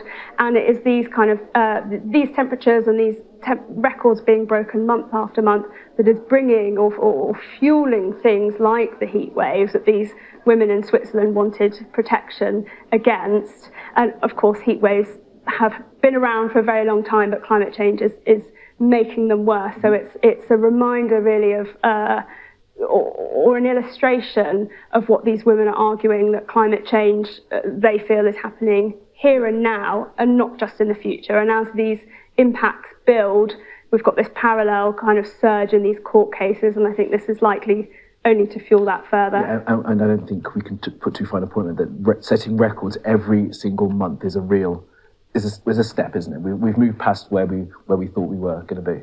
That's exactly it. It's not just every now and then, it's the rate at which this is all changing. And actually some scientists are even questioning, is this all happening faster than even the models expected? They're not decided on that, but there is some concern. All right, Victoria, really appreciate that. As always, thank you, Victoria Seabrook. There. Now, of course, we're going to return to the post office. Yeah, there you go. So there about the climate change. It's funny how people in the past, especially like in the UK, would be complaining about not getting heat waves and our bad summers. But then I suppose it depends. Like if you're in a country, I think this was it Italy, was it Seville, where like if it was 38, 40 for weeks on end, and obviously if you've got asthma or something like that, or some kind of bronchitis, some kind of like lung issues and allergies and etc. That could be, I mean, maybe it affects your, like I guess the case they brought their living standards, which, well, isn't it good that there is law actually that we are meant to have living standards? So yeah, that was an interesting precedent there being set legally, because, you know, when you try to ask governments and businesses to, you know, please care for our planet, care for our individuals, you know, whether you believe in climate change or not, I don't know whether it is just a wave as opposed to a thing. If people are dying because, and we know people die because of air quality and all that kind of stuff, people have got more asthma because of all the fossil fuels, all the pollution from the businesses. And of course they don't care about these things, because what they really care about more than that is money. And governments care more about that than money. That's why it's so difficult to get them to make pledges. Even when they do make pledges, they go back on them. So with legality, that's one thing that they do understand and follow, until they try and change that, I guess. There's the next one. Oh yeah, so this next one is about autism, and this is staggering. And yeah, I think as I've been going through Alina's journey and fighting with MPs and all the, you know, the help letter I wrote and all that stuff, and it got nothing from all these politicians and organisations, and you know, that claim, you know, these charity organisations that claim to care about autism but didn't help me or the cause, and they only want to do their own things, probably because they're all funded by the government anyway. But this about autism, where it says that most of the children that are excluded in the UK, the vast majority, I can't remember the actual figures, 90 something percent, 95%, something huge and staggering like that, are all special needs autistic children. And, you know, remember, it's a disability, so this is not in control of the person. And so what that really shows is the failure of the schools and the systems that claim to protect it on face value, EHCPs and all this stuff, are failing to do that job and to support those children. And it's shameful, but it just goes to show that what I'm up against is true, and what Alina's up against is say. Data released today shows that the government has missed a long-standing target to reduce the number of autistic people or people with learning disabilities in hospital. Sky News has spoken exclusively to a father whose adult daughter is in hospital hundreds of miles from home. He's desperate for help from the NHS and local authorities to find somewhere appropriate for her to live. Sky's Becky Cottrell has this report. Maeve Lockhead is funny, chatty and thoughtful. She's also autistic and has a learning disability, and she spent long periods in psychiatric hospitals hundreds of miles away from her family and friends in Carlisle. So this is her on a home visit. Her father, Adrian, has spoken exclusively to Sky News. She has learnt new behaviours by being in hospital. She talks about herself as being ill. Like if any of us were stuck in a whatever ward for whatever illness for long enough and doctors kept treating you as if you were, then you start to believe that you are. Maeve was sectioned under the Mental Health Act, but Adrian says she's not mentally ill, but remains there because the local care authorities can't find somewhere appropriate for her to live. It's a deep worry that keeps you awake at night about what is going to happen when I can't try and find some solution for her. And I've spent 10 years trying to get a solution for her, and we are no closer today than we were at the start. There are currently 2,045 people with autism or learning disabilities in psychiatric facilities in England. The average time people stay in hospital is nearly 5 years, costing £1.2 million per individual. And the main reason for delays to hospitals discharging people is a lack of suitable housing. Back in 2019, the government committed to halving the number of inpatients with autism and learning disabilities by now. Not only have they failed to achieve that, charities estimate it could take another 6 years at least. Sky News has previously covered the scandal of people being detained in hospital alone and separated from family. We know of many people where the public purse has been charged over £10,000 a week for places in these inpatient hospitals. When people come out of them, often they do need very intensive support and large staff teams. Initially that can be expensive, but over time what we've seen is that there are very significant savings potentially to be made as that support can be reduced. I'm so sorry. Derek Blenkinsop was in and out of a psychiatric hospital for years. He has a learning disability, but he's now in his own purpose-built bungalow, supported by carers. I feel living here. Why is that? Because I've got confidence with the staff. He spends his days doing the things he loves. I sit and colour in. I listen to music. I see the family when I can. And do you feel like you've got privacy as well? Yeah. Derek's care is funded by Sunderland Council and provided by local charity. They say it costs less than him being in hospital. He and Maeve have very different needs, but Derek's experience shows there is a better alternative. The North East and North Cumbria Integrated Care Board is responsible for Maeve's care. They said they're committed to helping people live independently in their own home or community, and that they work with individuals and their families to tailor support packages to their needs as close to family and friends as possible, and they're committed to reducing long-term hospital care. But while some are thriving with the right support, others are fighting for their freedom, their independence, and a proper place to call home. Becky Cottrell, Sky News, Carlisle. Well, let's talk more about now this with Anna Kennedy, who founded the autism awareness charity Anna Kennedy Online. Anna, really interesting to talk to you today. I mean, fundamentally, should children and adults with neurodiversity be in psychiatric institutions and hospitals in the first place? Because they don't have a mental illness, they just process information differently. Watching that video obviously is very heart-rendering, because also I have 2 autistic sons myself. And the question at the back of the mind of many, many parents I speak to through the charity is, who's going to look after our children when we are no longer around? Because of the stories that you hear, which we've just basically visualised now. So I've spoken to parents where their children or adults have been in a padded cell, they've been given a plastic mattress, they've been given a bowl for their toileting, they're handed food through a hatch. It's disgusting, and it's an infringement on their human rights. Navigating the world of special educational needs or disability or autism, it's such a minefield.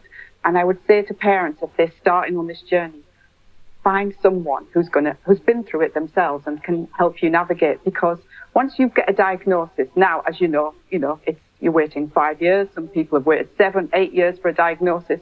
And I always remember when my children were younger, it's talking about early intervention is crucial for our children. And I've seen that, there's better outcomes. But they seem to wait until it's a crisis, and then they throw money, and then it's the wrong type of support.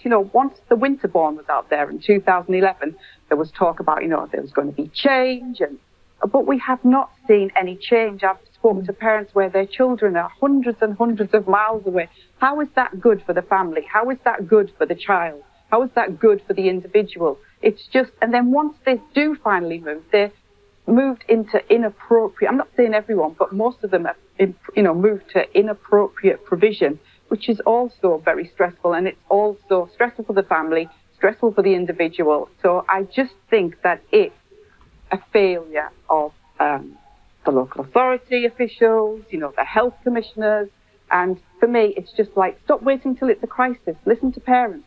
So many parents I've spoke to as well have gone to social services asking for help, and then the help that's been given is sometimes their children, their adults, have taken away. This is not, we're supposed to be a caring nation. And for me, our children, our adults who are autistic or got a learning disability, they're not criminals. They need to be treated, with respect and dignity. And also what I've been speaking to is a lot of the carers that are in these institutions, or whatever you want to call them, they basically are from agencies. They've had no training. I've spoken to an individual who's autistic who said they're sleeping because what's happening is they're going from one job to another, and they're having to travel quite a little bit, and then they're sleeping at night when they're supposed to be caring for the people. It's just like totally not acceptable. Our children are not second-class citizens, as I keep saying. They deserve, the right type of support, and work early with the children and adults. Don't wait till it's a crisis. It's just so worrying for so many parents. I was speaking to somebody yesterday who's so worried, about the future of her adult. There's another lady that's been battling continuously, who set up a group, Leo, called, stripped of their human rights. And that's what they are being, they're not criminals, as I have to say again. They deserve to have the care and the duty of care to be given to them. They're seen sometimes as a burden to society, but as far as I'm concerned, is that if you start working with the children early, and training is key as well, you really need to understand the individual. If you've worked with one autistic adult, you know about that adult, you don't know about various different adults or children. And Anna, is part of the problem the disconnect between the NHS and social services is a bit like some of the issues that we're seeing with elderly care? Yeah, sorry, I was just going to say, they don't talk to each other, they don't network, they keep talking about, we need to work together, but you just see that they just don't work together. Parents are frustrated because they're talking to social services or they're talking to health, and then what happens is you speak to some of the social services individuals, and they say that they're just so overwhelmed with everything, they can't keep up with, working with the adults. And I've heard one particular social services person who said that there's a big file in the middle of the room, and basically you come in and you pick up a file. There's no consistency of care. It's very, very frustrating and very worrying now, especially now with all the cuts that are going on. And it seems that our children, our adults, are the first to be targeted. And in terms of you trying to put pressure on the government, you've presented a petition to the government. What kind of response have you had? A pretty standard response, basically saying, I had to chase it 4 times actually, so we handed the letter in with 17,000 signatures from parents, carers, autistic adults that are really, really worried about their futures. So I handed in the petition to number 10, had to chase it 4 times to get a response or an acknowledgement, had it been received. And then I received a response. So if people want to read the response, they can actually check it out on Who Looks After Our Children When We're No Longer Around on change.org, and you can see the letter that was sent to me. I am going to chase it up, but it just seems like, they're saying the right words, but I don't see any action. Anna Kennedy, founder of autism awareness charity Anna Kennedy Online. Thanks so much. Really interesting to talk to you today. Thank you. Thank you. Let's bring you now some pictures from New York. Donald Trump? Yeah, so I know that's often what I worry about, is like what will happen to Alina if anything happens to me and my mum or me and Shell before. Who's going to look after her? I'll find myself, I have to fight for everything. You have to fight to chase things up. And even when you do get chased up, it's never adequate. We thought EHCP would be the great answer, but it wasn't, They made the EHCP so simple. Didn't do the things that we in the school thought she needed. And the school have taken a very long time about doing some of the things, like, for example, they were meant to do speech training. And obviously, because Alina has her autism, mainly is her inability to communicate what she learned. And of course, that's how they test. It's a neurotypical thing. I've taught you this, now you tell it back to me so I know you learned it. That's neurotypical. There's no provision for neurodiverse in schools because they don't work that way. So Alina, it looks like she doesn't know it because after you ask her, she won't always reply back. So if they had that training, they may be able to open that key to unlock her.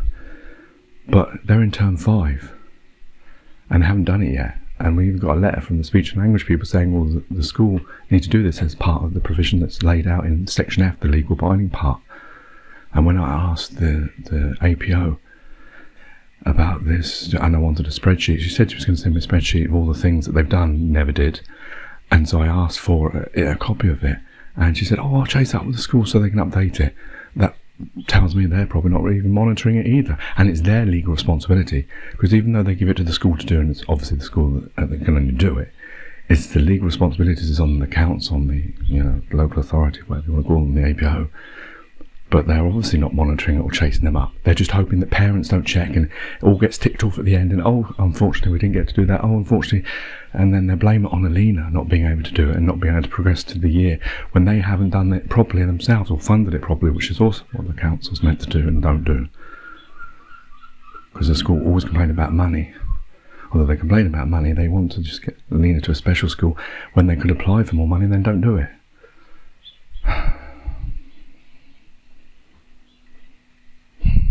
It's very frustrating and very worrying. I don't want to see Alina, my beautiful daughter, who's so kind and loving and just different and, not very verbal, but so loving and kind. Whenever, you give her a bit of chocolate, if you give her 2 pieces, she'll go and give one to her brother Aidan. even if he won't say thank you. And I don't want to think about her as a teenager in a padded cell with a ball and a plastic mattress on her own. Feeling, because what they're doing is they're treating autism disabled people like they did in the Victorian age, but just just tighten it up a little bit. But that's what it feels like, isn't it? Okay, here's the next one. Hello, everybody. The Prime Minister, well, he is under pressure this morning to address suggestions his government is acting against international law by continuing to arm Israel. What does Lord Dannett, former Chief of the General Staff, think about that? Good to see you. As always, my Lord, thank you for taking the time. The Prime Minister, up until now, has said that, as far as he is concerned, Israel has been acting within international law, and we will continue to provide them with arms unless it's proven otherwise. When legal minds like this say they are, what happens next?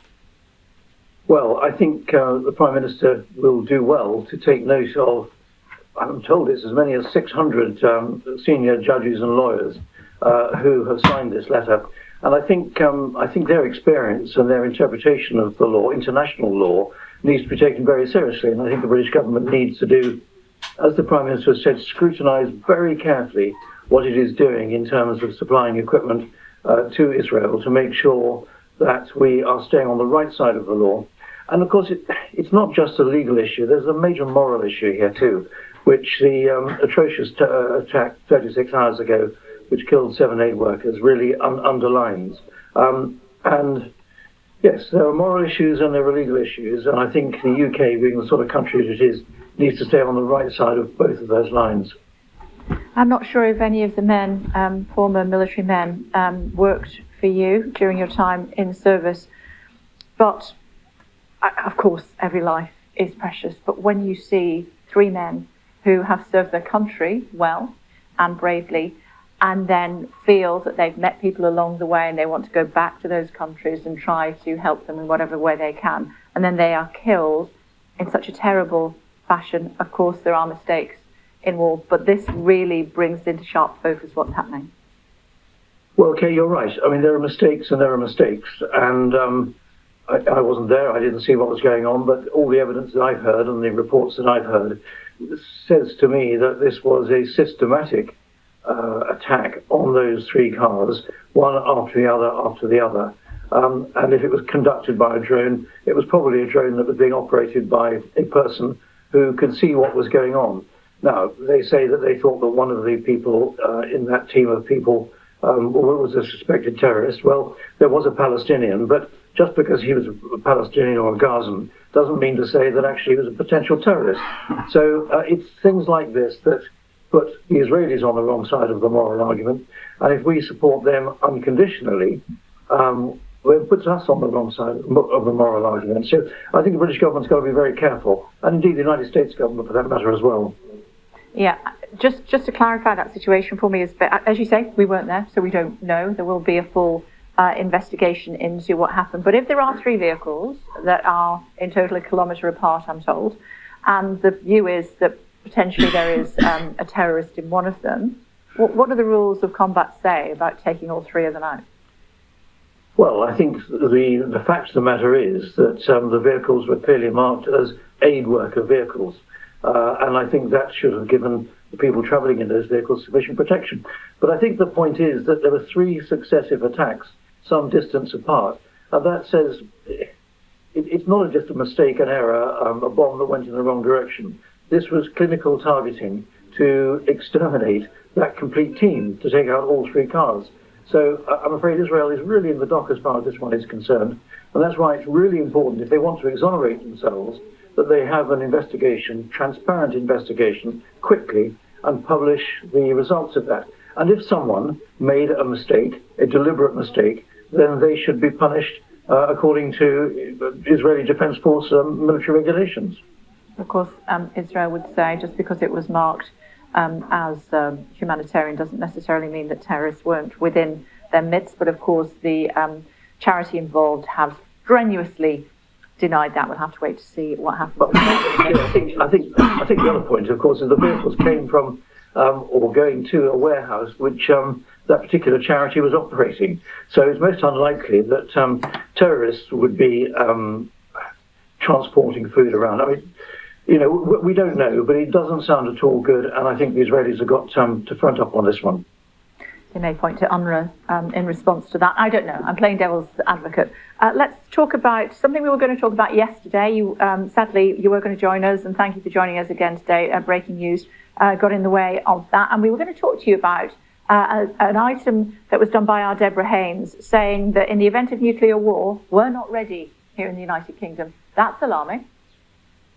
Well, it is alarming, but I'm afraid it's not surprising either, because the civil defence structure which we had in place during the Cold War had begun to be dismantled during the Cold War itself, and certainly was almost completely dismantled after the Cold War. Therefore, by definition, we are not prepared to counter the effects of nuclear war. But the overriding point, and I've made this point in our conversation several times recently, is that what we need to do is to deter Russia from taking that kind of activity, both conventional deterrence and nuclear deterrence. And we have our continuous at-sea deterrence, which is a significant factor in overall deterrence. But we need to be increasing our defence expenditure, building up our conventional capability. Put more money into weapons to kill human beings. Next. He's trying to survive acute hunger. Oh, this is about Yemen, where there's 2.7 million children. They're in crises, with doctors telling Sky News that there seems to be a higher number of babies trying to survive acute hunger. One of the world's poorest countries, Yemen, has been worst affected by the ripple effects of the Israeli bombardments of Gaza. Since November, Yemen's Houthis rebels have been attacking international ships which pass through the Red Sea and the Gulf of Aden to protest Israel's offensive, wreaking havoc on international trade. This has sent up the price of goods globally, impacting the poorest nations, including Yemen, the most. Our special correspondent Alex Crawford and her team, cameraman Jake Britton, specialist producer Chris Cunningham, and Yemen producer Ahmed Bader, report from Yemen. A warning, this next report includes unwell and malnourished children that some viewers will find distressing. Suffering doesn't hide its... Just remember this, yeah? And this is not to target Yemen, or this is the same with any government or any power or any people that decide to take governance over all human beings. In Yemen, they helped with that strike, with the Iranian strike of the 350. They had money to do that. The Houthi rebels have been attacking ships in the Red Sea. They have money to do that. But now you're going to see all their citizens, a lot of their children, are starving. And I'm not just pointing that you can take the labels off, this is humans and not doing it to humans. We have money to kill, but not to save. First, we'll find distressing. Suffering doesn't hide itself in Yemen, and hunger hits the young most hard. Salah's too weak to drink anything, so the medic injects him with glucose. It's enough to revive him a little and gives him just enough energy to protest at the pain. His cries are seen as fragile progress, but it's tiny and slow, and it may not be enough to save him. Life is difficult, his mother says. They live hand to mouth, selling goods on the street. She's not well fed, and that impacts on the baby. In the next bed, there's another baby clinging to life. Like Salah next to him, Yasser too has severe acute malnutrition. In Yemen, the harsh reality is most babies, most people, will go to sleep hungry each night. The two babies have been born in a country at war. That cut their survival odds. But it's the spillover from the Gaza war, which many here believe has slashed those odds even further. The Houthi attacks on maritime trade in the Red Sea has meant imports are more expensive, and Yemenis, who are almost entirely reliant on aid, have seen food prices soar. This British charity told us life has got a lot harder for those who are already suffering. what the situation before has now been exacerbated even more. Even more people are food insecure, even more people are water insecure. And it's going to take more than, international INGOs to kind of plug the gaps of what's happening here. 9 years of civil war has already devastated Yemen and left millions living in miserable conditions for which there seems no end. The level of poverty here is absolutely extreme. There's just shacks and bits of material, corrugated iron and wood just stacked up everywhere to make homes for these people. Their lives are extraordinarily hard, and yet they're saying now it's even harder. Almost half of Yemen's population has no access to clean water, and the spiralling conditions here since the Gaza bombings has led to more disease. Emergency tents have been erected in Aden to cope with a fresh outbreak of cholera. The lack of money throughout the country and the deteriorating infrastructure means Yemen is at its least able to cope right now. We have divided country first. We have these problems, inflation. We have war. We have another external war, not in Yemen only, but outside Yemen. All this effect on our life, and at the same time in our health. And that's hit babies like Salah especially hard. Every day of his 5 months has been spent trying to survive the legacy of Yemen's war. He may not have the strength in him to fight the effects of another. Alex Crawford, Sky News, Yemen. Alex joining us now from Aden in Yemen. Hi, Alex. So desperately distressing seeing those little ones struggling to live. What are the people who run the country saying? Well, the country, I think that is the main problem. The country isn't run by one particular body. It's a patchwork of armed checkpoints. There are different competing groups who are taking charge of various parts of the country. But if we boil it down to its most simplest form, we've got Houthi militias, militants, and extremist Islamic group who hold the bulk of the north, and they are backed by one of the regional superpowers, Iran. Iran supplies them with weapons, with some food, certainly with intelligence and say-so. And they have taken charge of huge parts of the north and 80% of the population. And they have been blockaded and under siege primarily by the internationally recognized government, which is backed by Saudi Arabia, America, and UK and UAE in the south of the country. There are other competing armed factions who are also trying to get bites of territory. This was essentially and should be a rich country. It's got natural oil resources, it's got an incredibly rich fishing coastline. It should be rich, but it's on its knees with its economy devastated, its health infrastructure absolutely broken to bits, most of the country going to sleep hungry at night and unable to drink clean water, and that's led to a fresh outbreak of cholera which has just broken out in the last 2 weeks or so. I managed to talk to the Houthi, one of the senior Houthi leaders, one of the Houthi inner circle who runs the north of the country, and he very much blames the West, particularly America and Britain, for not only being part of the siege which has deprived much of the country, America for designating them a terrorist group, which has meant aid is limited, and the sanctions have broken the economy, but also he pointed out their hypocrisy as far as Gaza is concerned, which has led to this ripple effect and made things even more miserable for the people here in Yemen. We try, to stop the American and British weapons to go to Israel because it's an occupying army. Let's talk about what the weapons of Britain and America have done to the Palestinian people. Let's ask, why do you insist to send weapons to Israeli? We feel that it's a kind of an honor to help our brothers in Palestine. If they stop their aggression in Palestine, in Gaza, we will stop.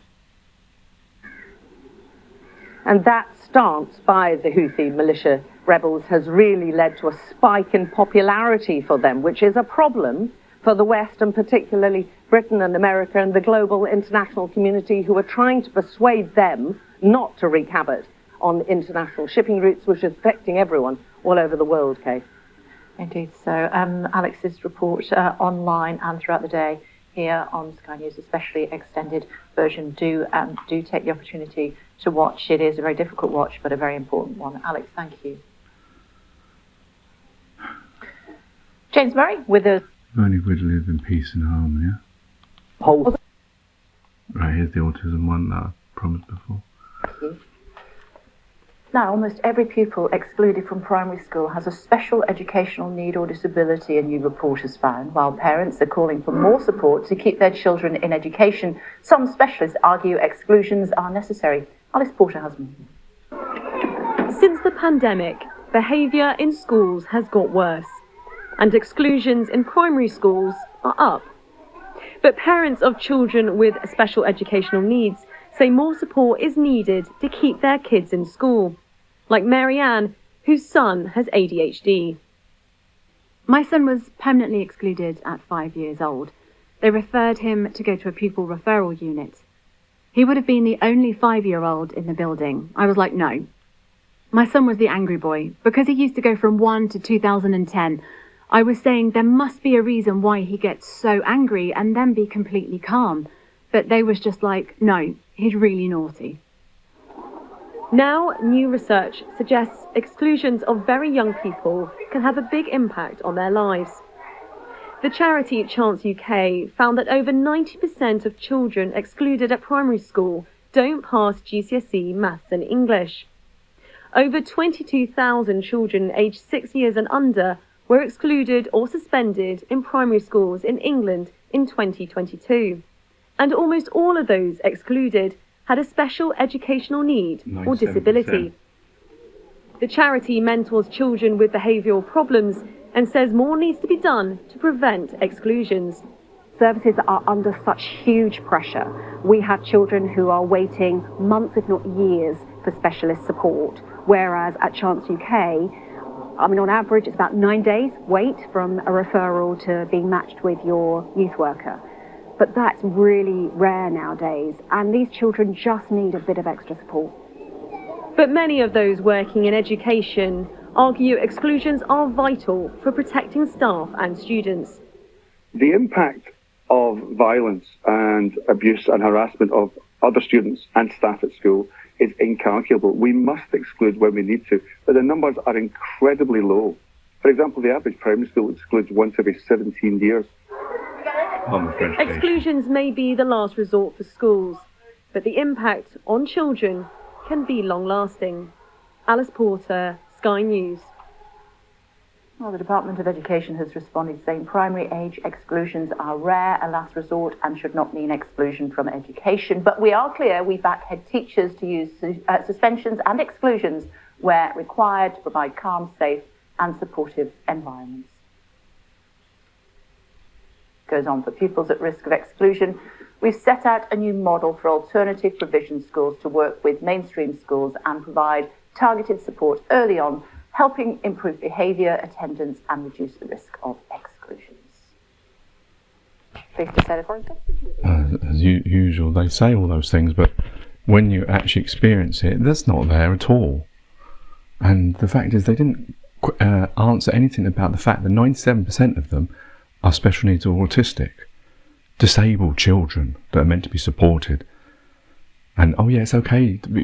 So you're going to say it's a blanket okay for schools to exclude all these disabled autistic children that are meant to be getting support, that need it at more than the neurotypicals because they're at a disadvantage.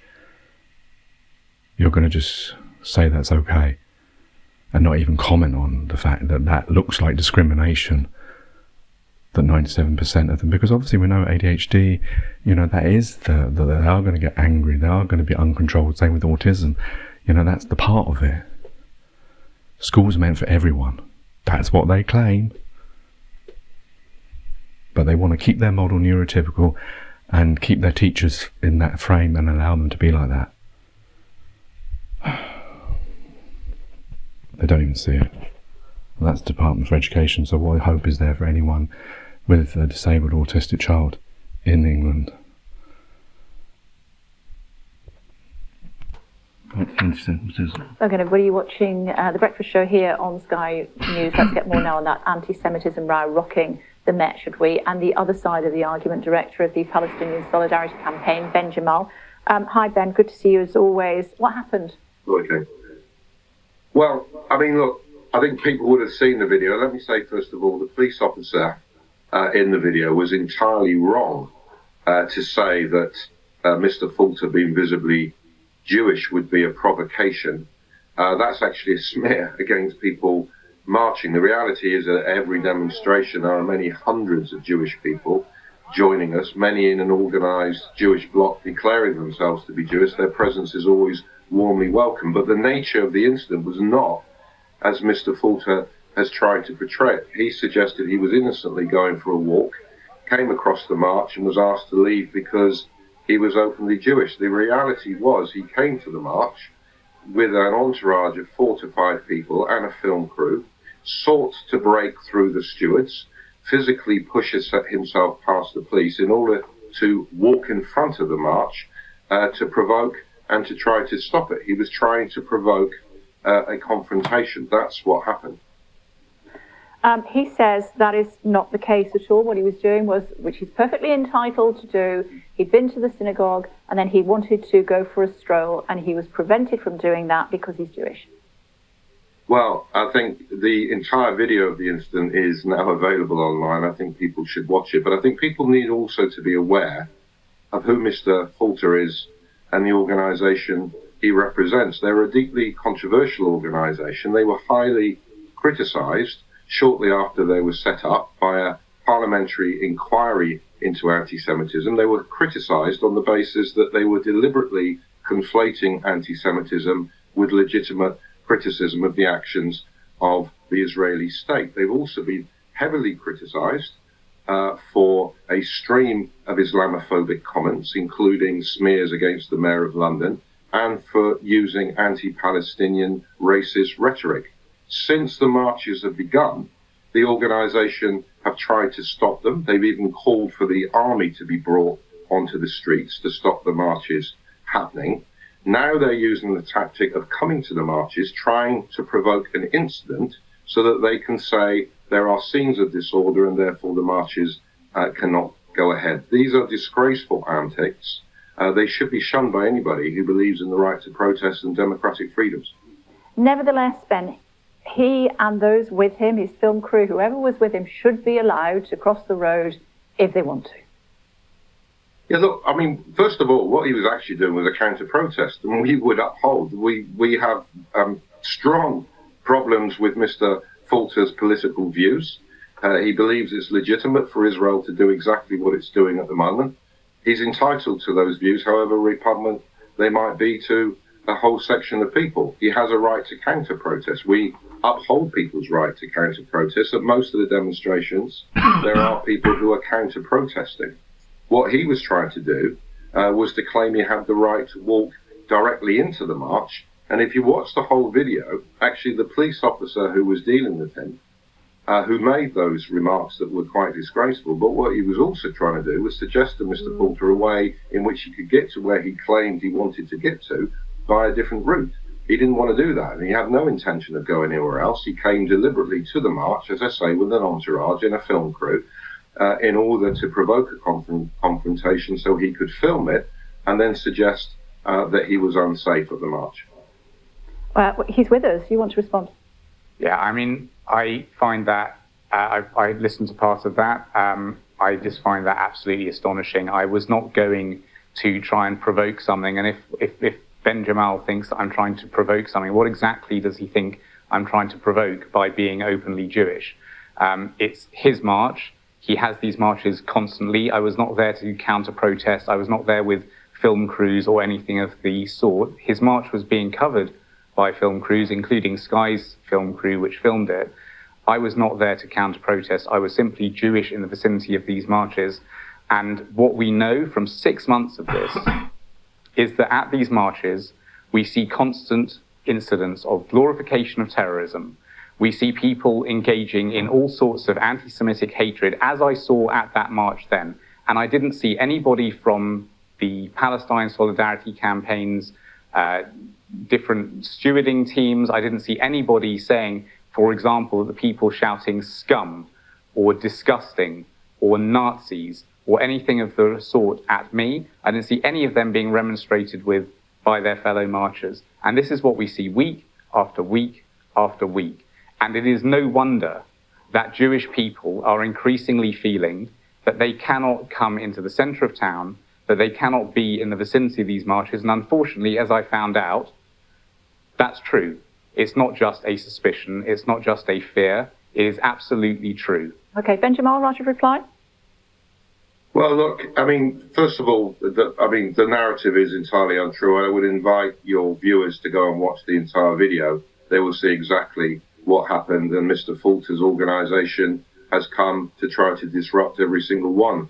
No, I'm sorry, that's not true. I have not been there at any of your demonstrations. I didn't say you. No, I'm sorry, this is not true. You also, I heard as I came on, I heard you saying all sorts of nonsense about what my views are. You do not know me, you do not know my views. And I'm afraid to say I have not been at your marches. You're trying to make out that this is something I do week in, week out. This is the first one of your marches that I have come across. Right, what rubbish you talk, man. Can I speak without interruption from Mr. Falter?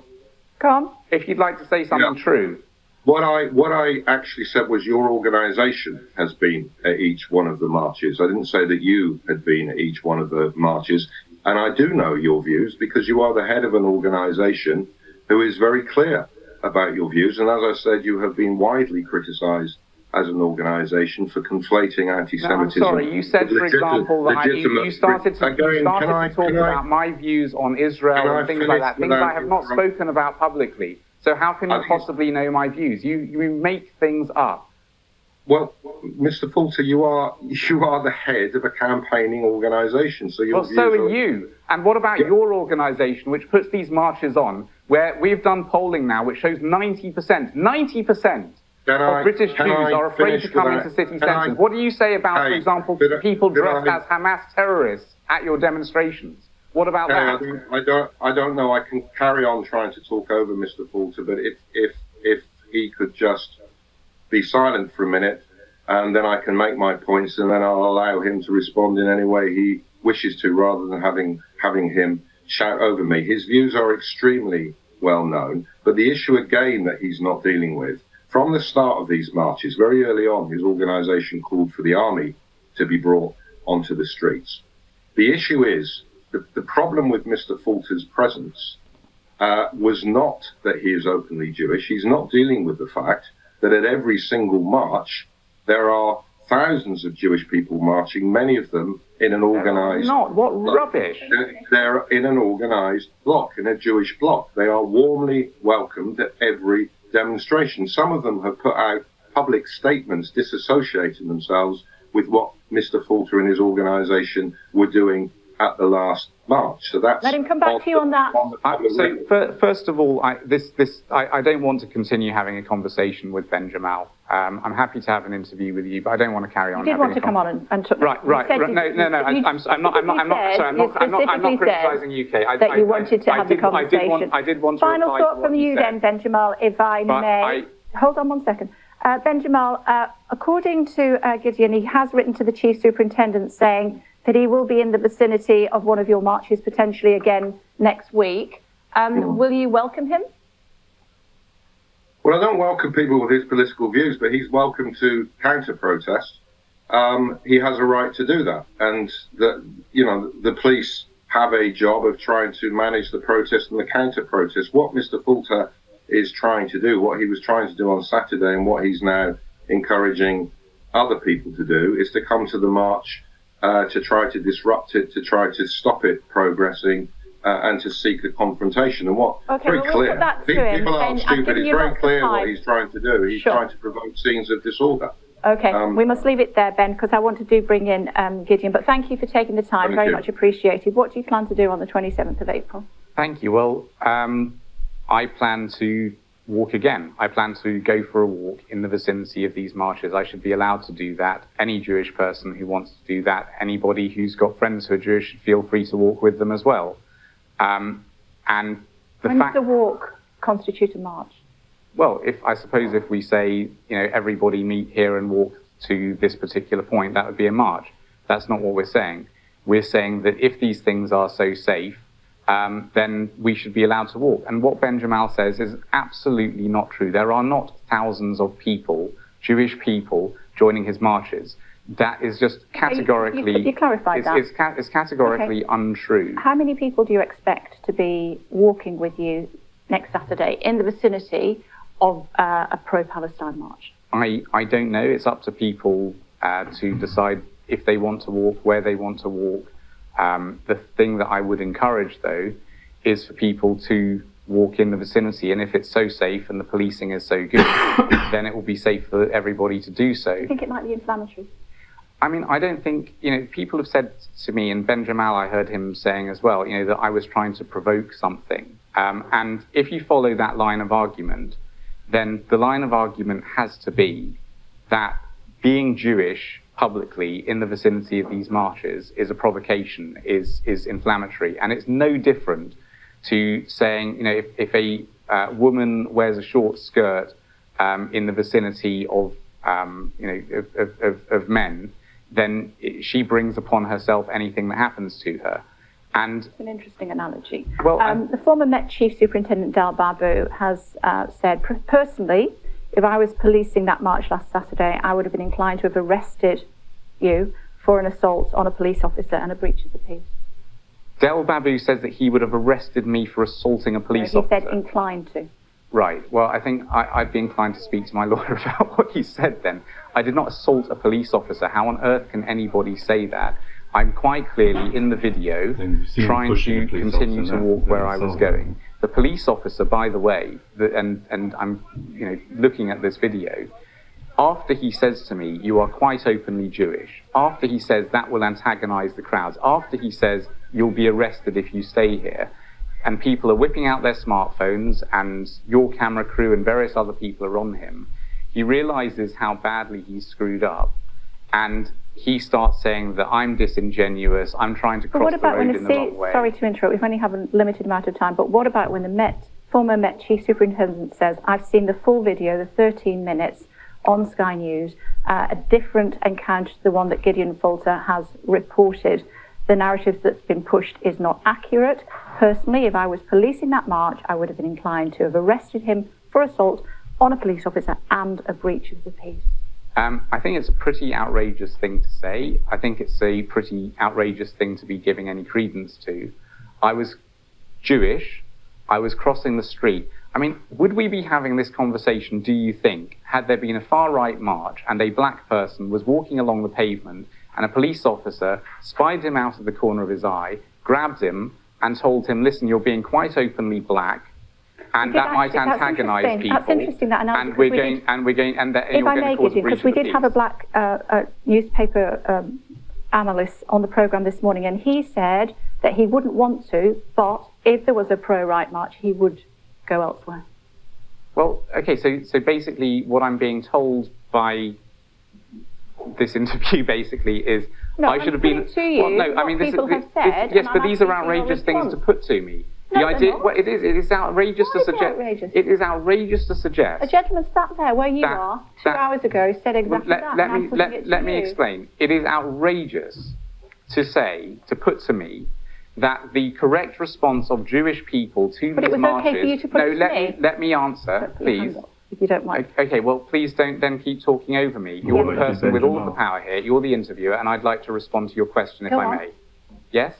So, you are telling me that it is a reasonable suggestion to put to Jewish people that the correct response to these marches, where we have seen such brazen anti-Semitism the whole time, is to just stay away from them. You know something, I had a conversation not long ago with somebody who said to me, Gideon, is it really the end of the world if Jews have to just avoid central London at weekends for the next few months? And I answered to him, yes, it is the end of a world which has existed since 1936 at the Battle of Cable Street, when Jewish Londoners and our allies stood side to side against the march of the British Union of fascists and saw them off.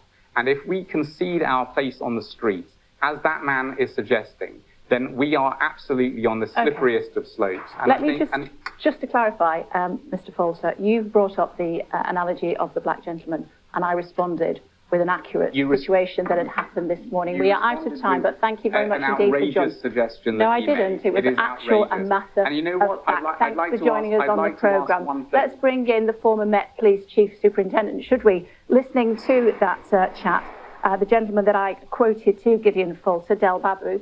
Your thoughts? Good morning. Well, Kay, I think what we're seeing, that footage that Sky TV released was very illuminating. You saw Mr. Falter trying to push police officers out of the way. I mean, that is a common assault.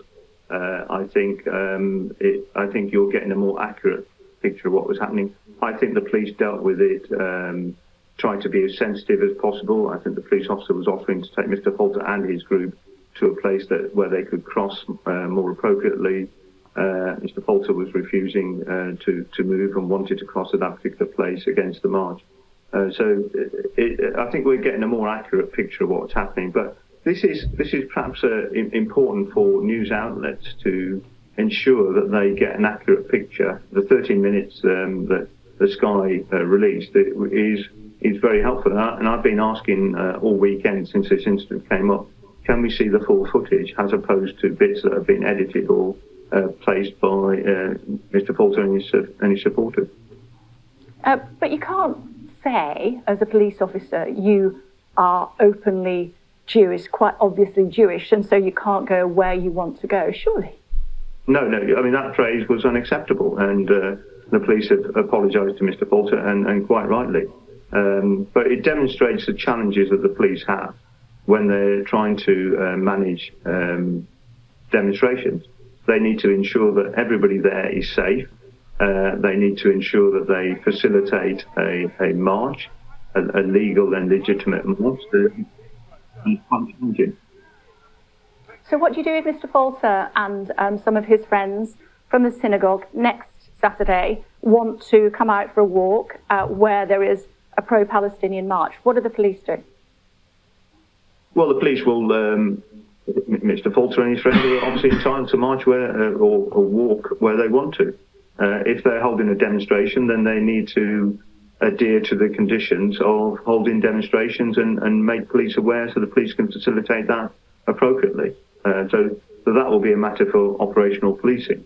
But I think, in terms of people being free to walk where they want to and in central London, if they are sort of Jewish, non-Jewish, Muslim, any faith, then clearly they're entitled to do that.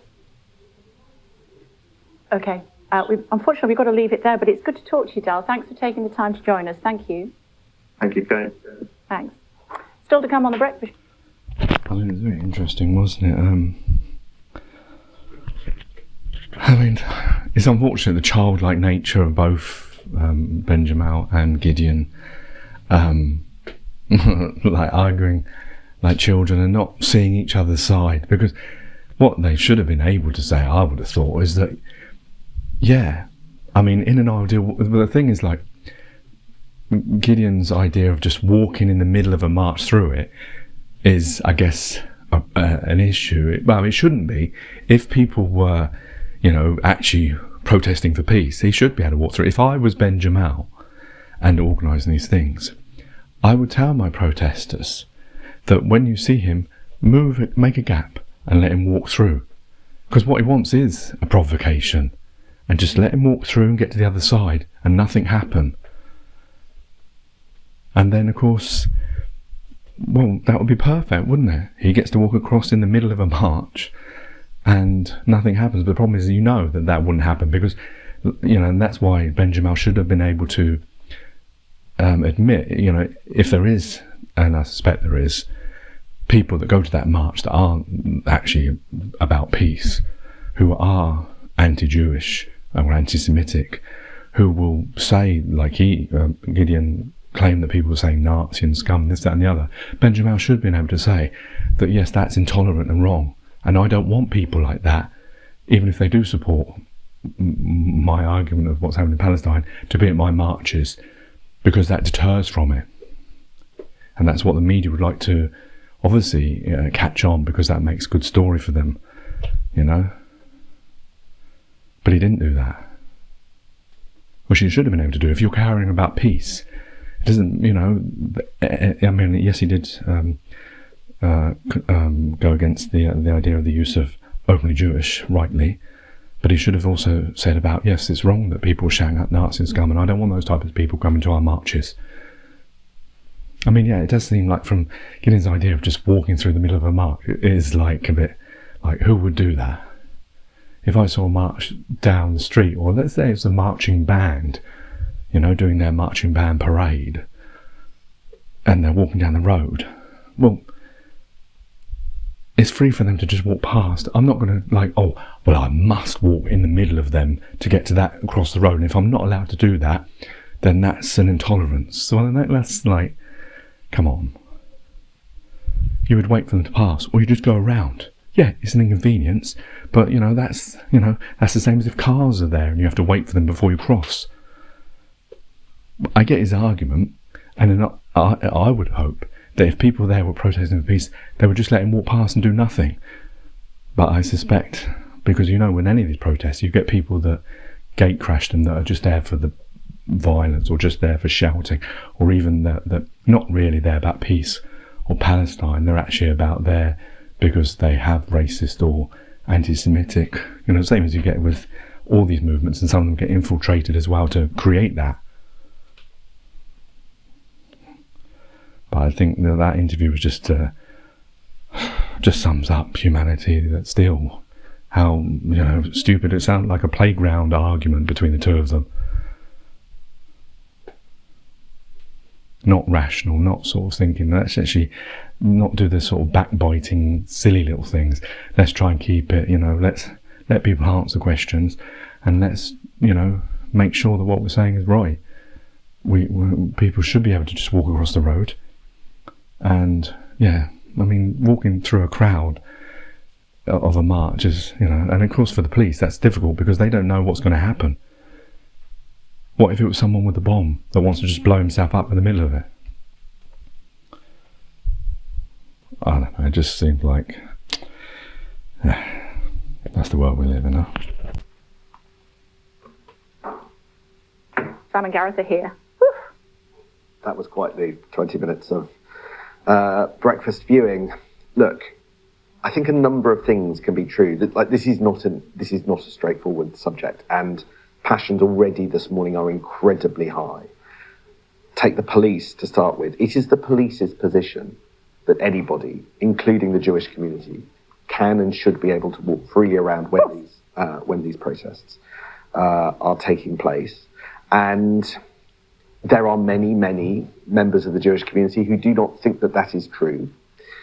Then you look at Campaign Against Antisemitism, and you have the head of an organisation, and I wouldn't use the language of provocation, but I think that as a campaign organisation, he looks to me as if he wants to test where the boundaries are, because we don't know, and I think many in the Jewish community don't know where the boundaries are. And that was an exercise. And one person's going for a walk with some like-minded travellers is another person's protest.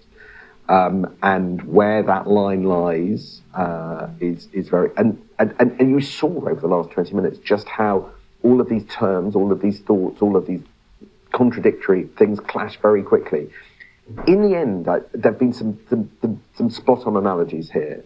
The challenge for the police is a little like challenging the challenge of policing two football teams that are incredibly hostile to each other. It requires sensitivity and understanding and engagement. And you saw from some of the police communications that are coming out on social media that that's not the case. And then there is a question about how far is testing, how far can you take testing what the police are doing before that is inappropriate and verges on provocation. And you saw that debate as well take place. And my goodness, it's very hard to have that debate and to find where that line is, because all sides are angry with some justification and in the same moment quite defensive. I wonder what he would have made of our paper reviewer this morning. you put effectively the comments from the pay-per-viewer to him, and it wasn't taken well. And when pay-per-view was on at perhaps 6:45, started saying, as a black man, with regards to the police, I was then surprised by what he said. But that was his genuine thought and feeling and point that he made on air, which you then put back to him. As Sam says, loads of emotions, loads of nuance as well, and it will be very interesting to see what next weekend brings with regards to the next walk, as it's being described. Yeah. But already you're seeing the police pile in and say, so we think you're planning a demonstration, can you come and have a meeting about that, because that's on the 27th of April, because that's tricky. You know, we've got the text here. I think it was on Friday when this started to bubble up in the newspapers. And Gideon replied, "Dear Chief Superintendent, thank you for your email. I am not planning a protest on the 27th of April. I'm going for a walk as a private individual. I've not yet decided where I will walk. However, it's likely whilst walking I will be openly Jewish." That's testing. Is it demonstrating? This is next Saturday. Testing. Is it demonstrating? Well, that's a judgment for lots of people to make. Will we all be watching to see what happens? I think so. Will. Absolutely. For now, Sam, thanks very much indeed. Headlines this morning, shall we? Let's remind you of those. Our top stories this morning: Sky News understands the Home Secretary and Policing Minister will meet with Samar Ali this week. I didn't hear anything about that protest. Sunday.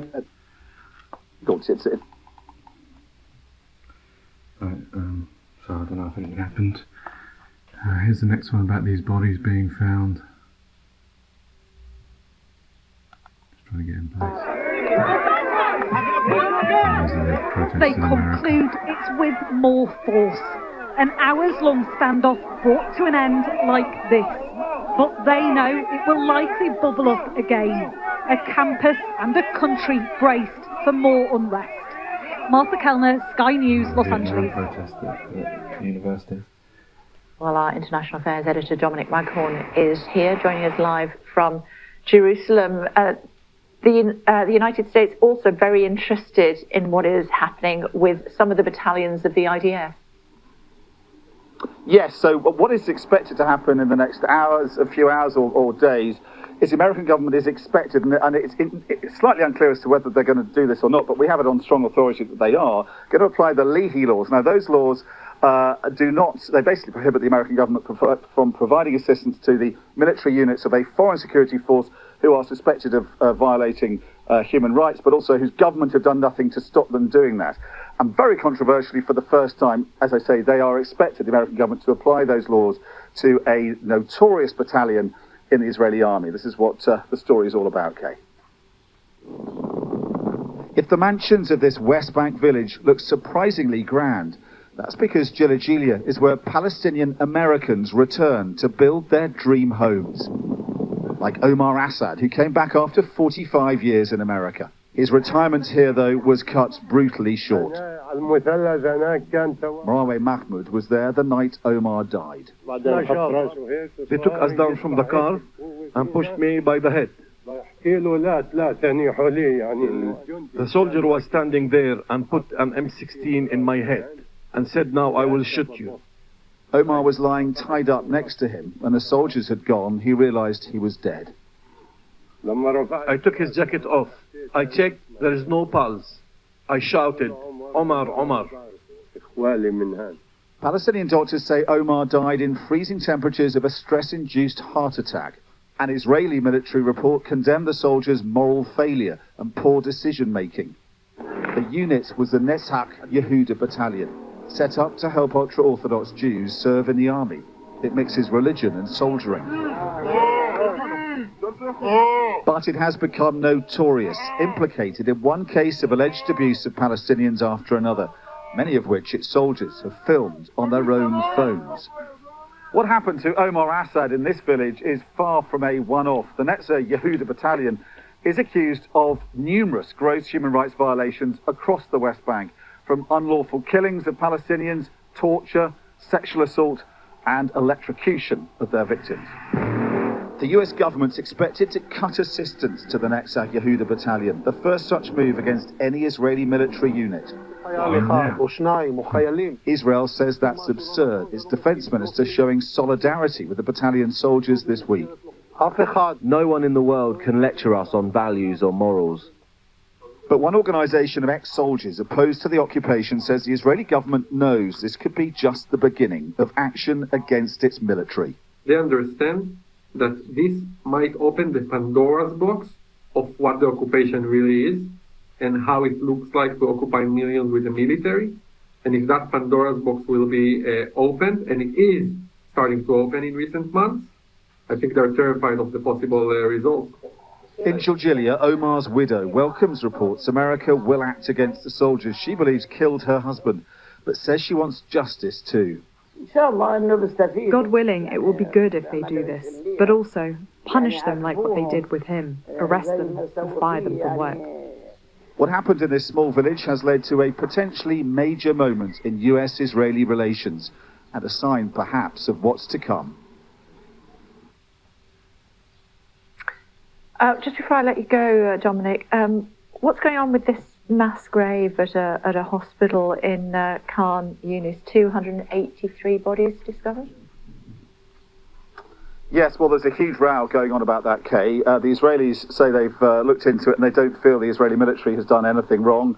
The Palestinians say this was a mass grave of Palestinians killed by the Israelis, and some Palestinians have said that some of the bodies were found to have been cuffed and tied, and those allegations were repeated by one UN official, but the UN has sort of pulled back from that now. We should say that our team in Gaza found no evidence of that, but the real difficulty with this is that human rights investigators, like international journalists, are not allowed into Gaza. The Deputy Mayor of Jerusalem said to you, Fleur Hassan, earlier today, that in your interview with her, that they will be allowed in at the end of the war, but the problem is by then there will be no evidence that's worth looking at in terms of this. And it's just one series of allegations or counter-allegations and controversies after another. It's impossible to really verify the truth about, and it's very difficult. The murkiness of these allegations are hard to bottom out. But all we can say at the moment is that it is the focus of a sort of real intensifying controversy between the Israelis and the Palestinians. It needs to be looked into further, and there are huge problems in doing so. Okay, for now, thank you. I didn't hear anything more about that. I'm just going to put the protest thing on as well, because that happened more in America, just because it's very like the Vietnam protests in the 70s. Since March. Police have moved to shut down student protests at campuses right across America. Some senior politicians had called for the National Guard to be brought in to end the pro-Palestinian rallies, and more than 100 people have been arrested. The United States is Israel's closest ally and top provider of military assistance. Our US correspondent Martha Kellner reports. Chaos on campus. Pro-Palestinian protests are moving fast across this country. Get back! Get back! Evidence here of just how quickly they can turn ugly. The police have issued a dispersal order on the USC campus. They warn students that if they remain here, they will be arrested. A reminder, as these protests grow in size and number, that they have the potential to become ever more volatile. Mayhem in the Middle East, rippling in America's West. A place of education turned into a centre for confrontation.